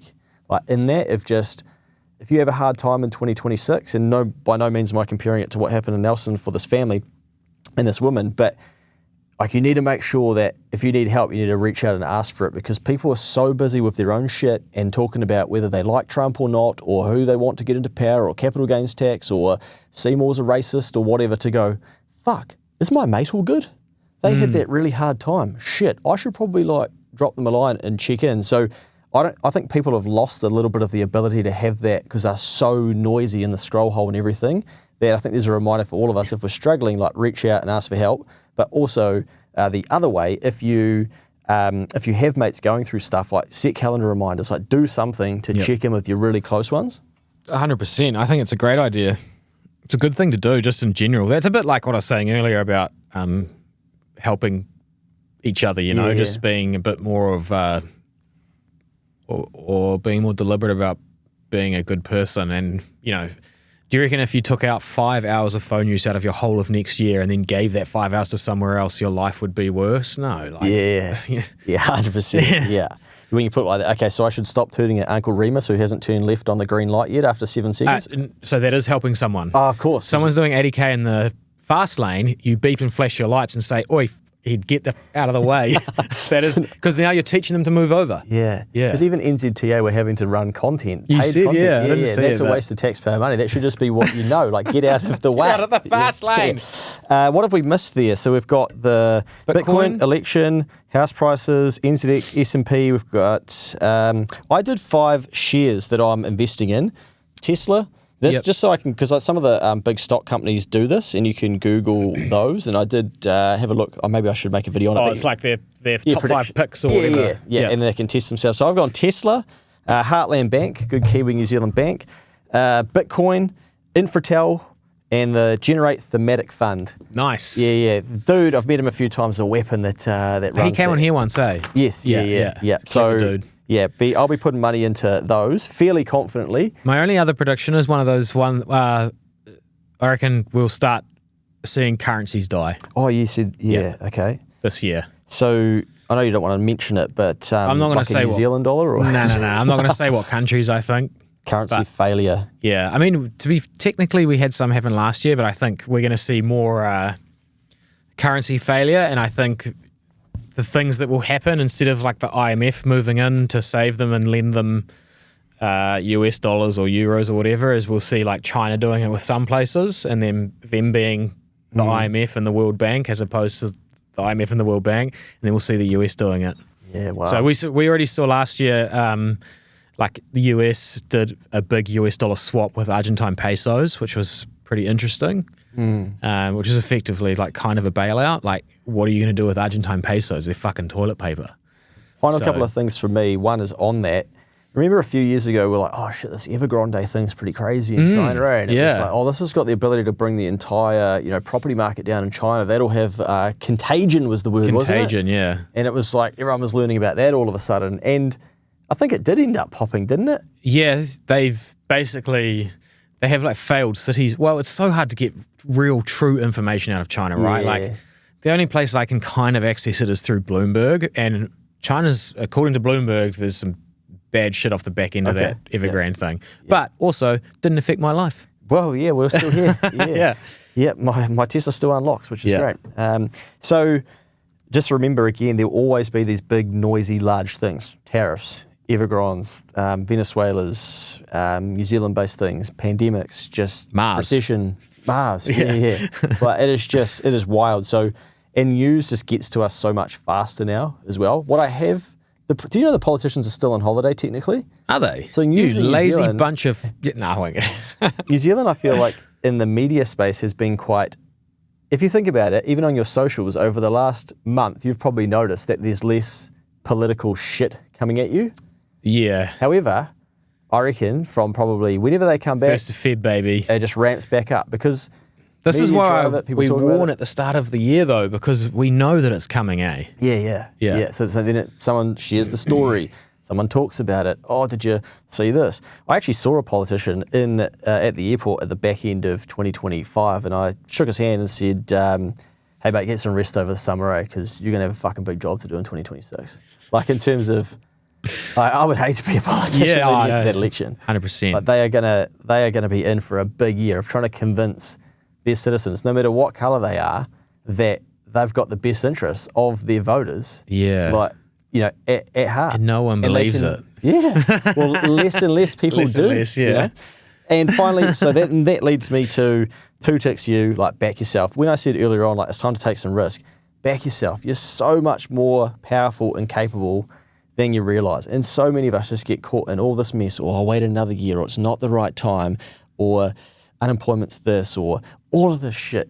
Hopefully by now, with all the content that we are doing, we keep bringing in people that are inspiring you. Wow, they were just like me. They started. Okay, that's a better way to look at something. And we're just going to need more Kiwi people backing themselves. And I think so many people put themselves deliberately on the sidelines because it just was tough for a couple of years. And now is the time to, like, get to your own start line and send it. Yeah, I think backing yourself and going for it and taking risk to change and improve, like, what you want to achieve and the way you want to live and stuff like that, that can be tough too. But, like, I always just do that thing where I, like, zoom out to when I'm 50 or 60 years old and being like, well, if I do nothing, that picture looks tough. I'd rather have a crack and just, like, worst case scenario, it's just the same picture. Yeah, when's it going to change? Who's going to change it for you? Yeah. Like, no one has so far, and I don't think they're gonna. Well, nearly 2.5 hours, mate. Was that 2.5? Yeah. Holy shit balls. I think we better get out of here. But it has been bloody fun, and I'm looking forward to tuning back in 12 months' time. Honestly, I genuinely want everyone to have an epic year, and I love New Zealand, and I wish that the election won't be the way that I think it's going to be, but it's going to be. But regardless of that, I think that my favourite parts out of this pod are, like, help people, use your heart, be kind, and just be like a good Kiwi, eh? Yeah. Yeah, and then send it. Much needed.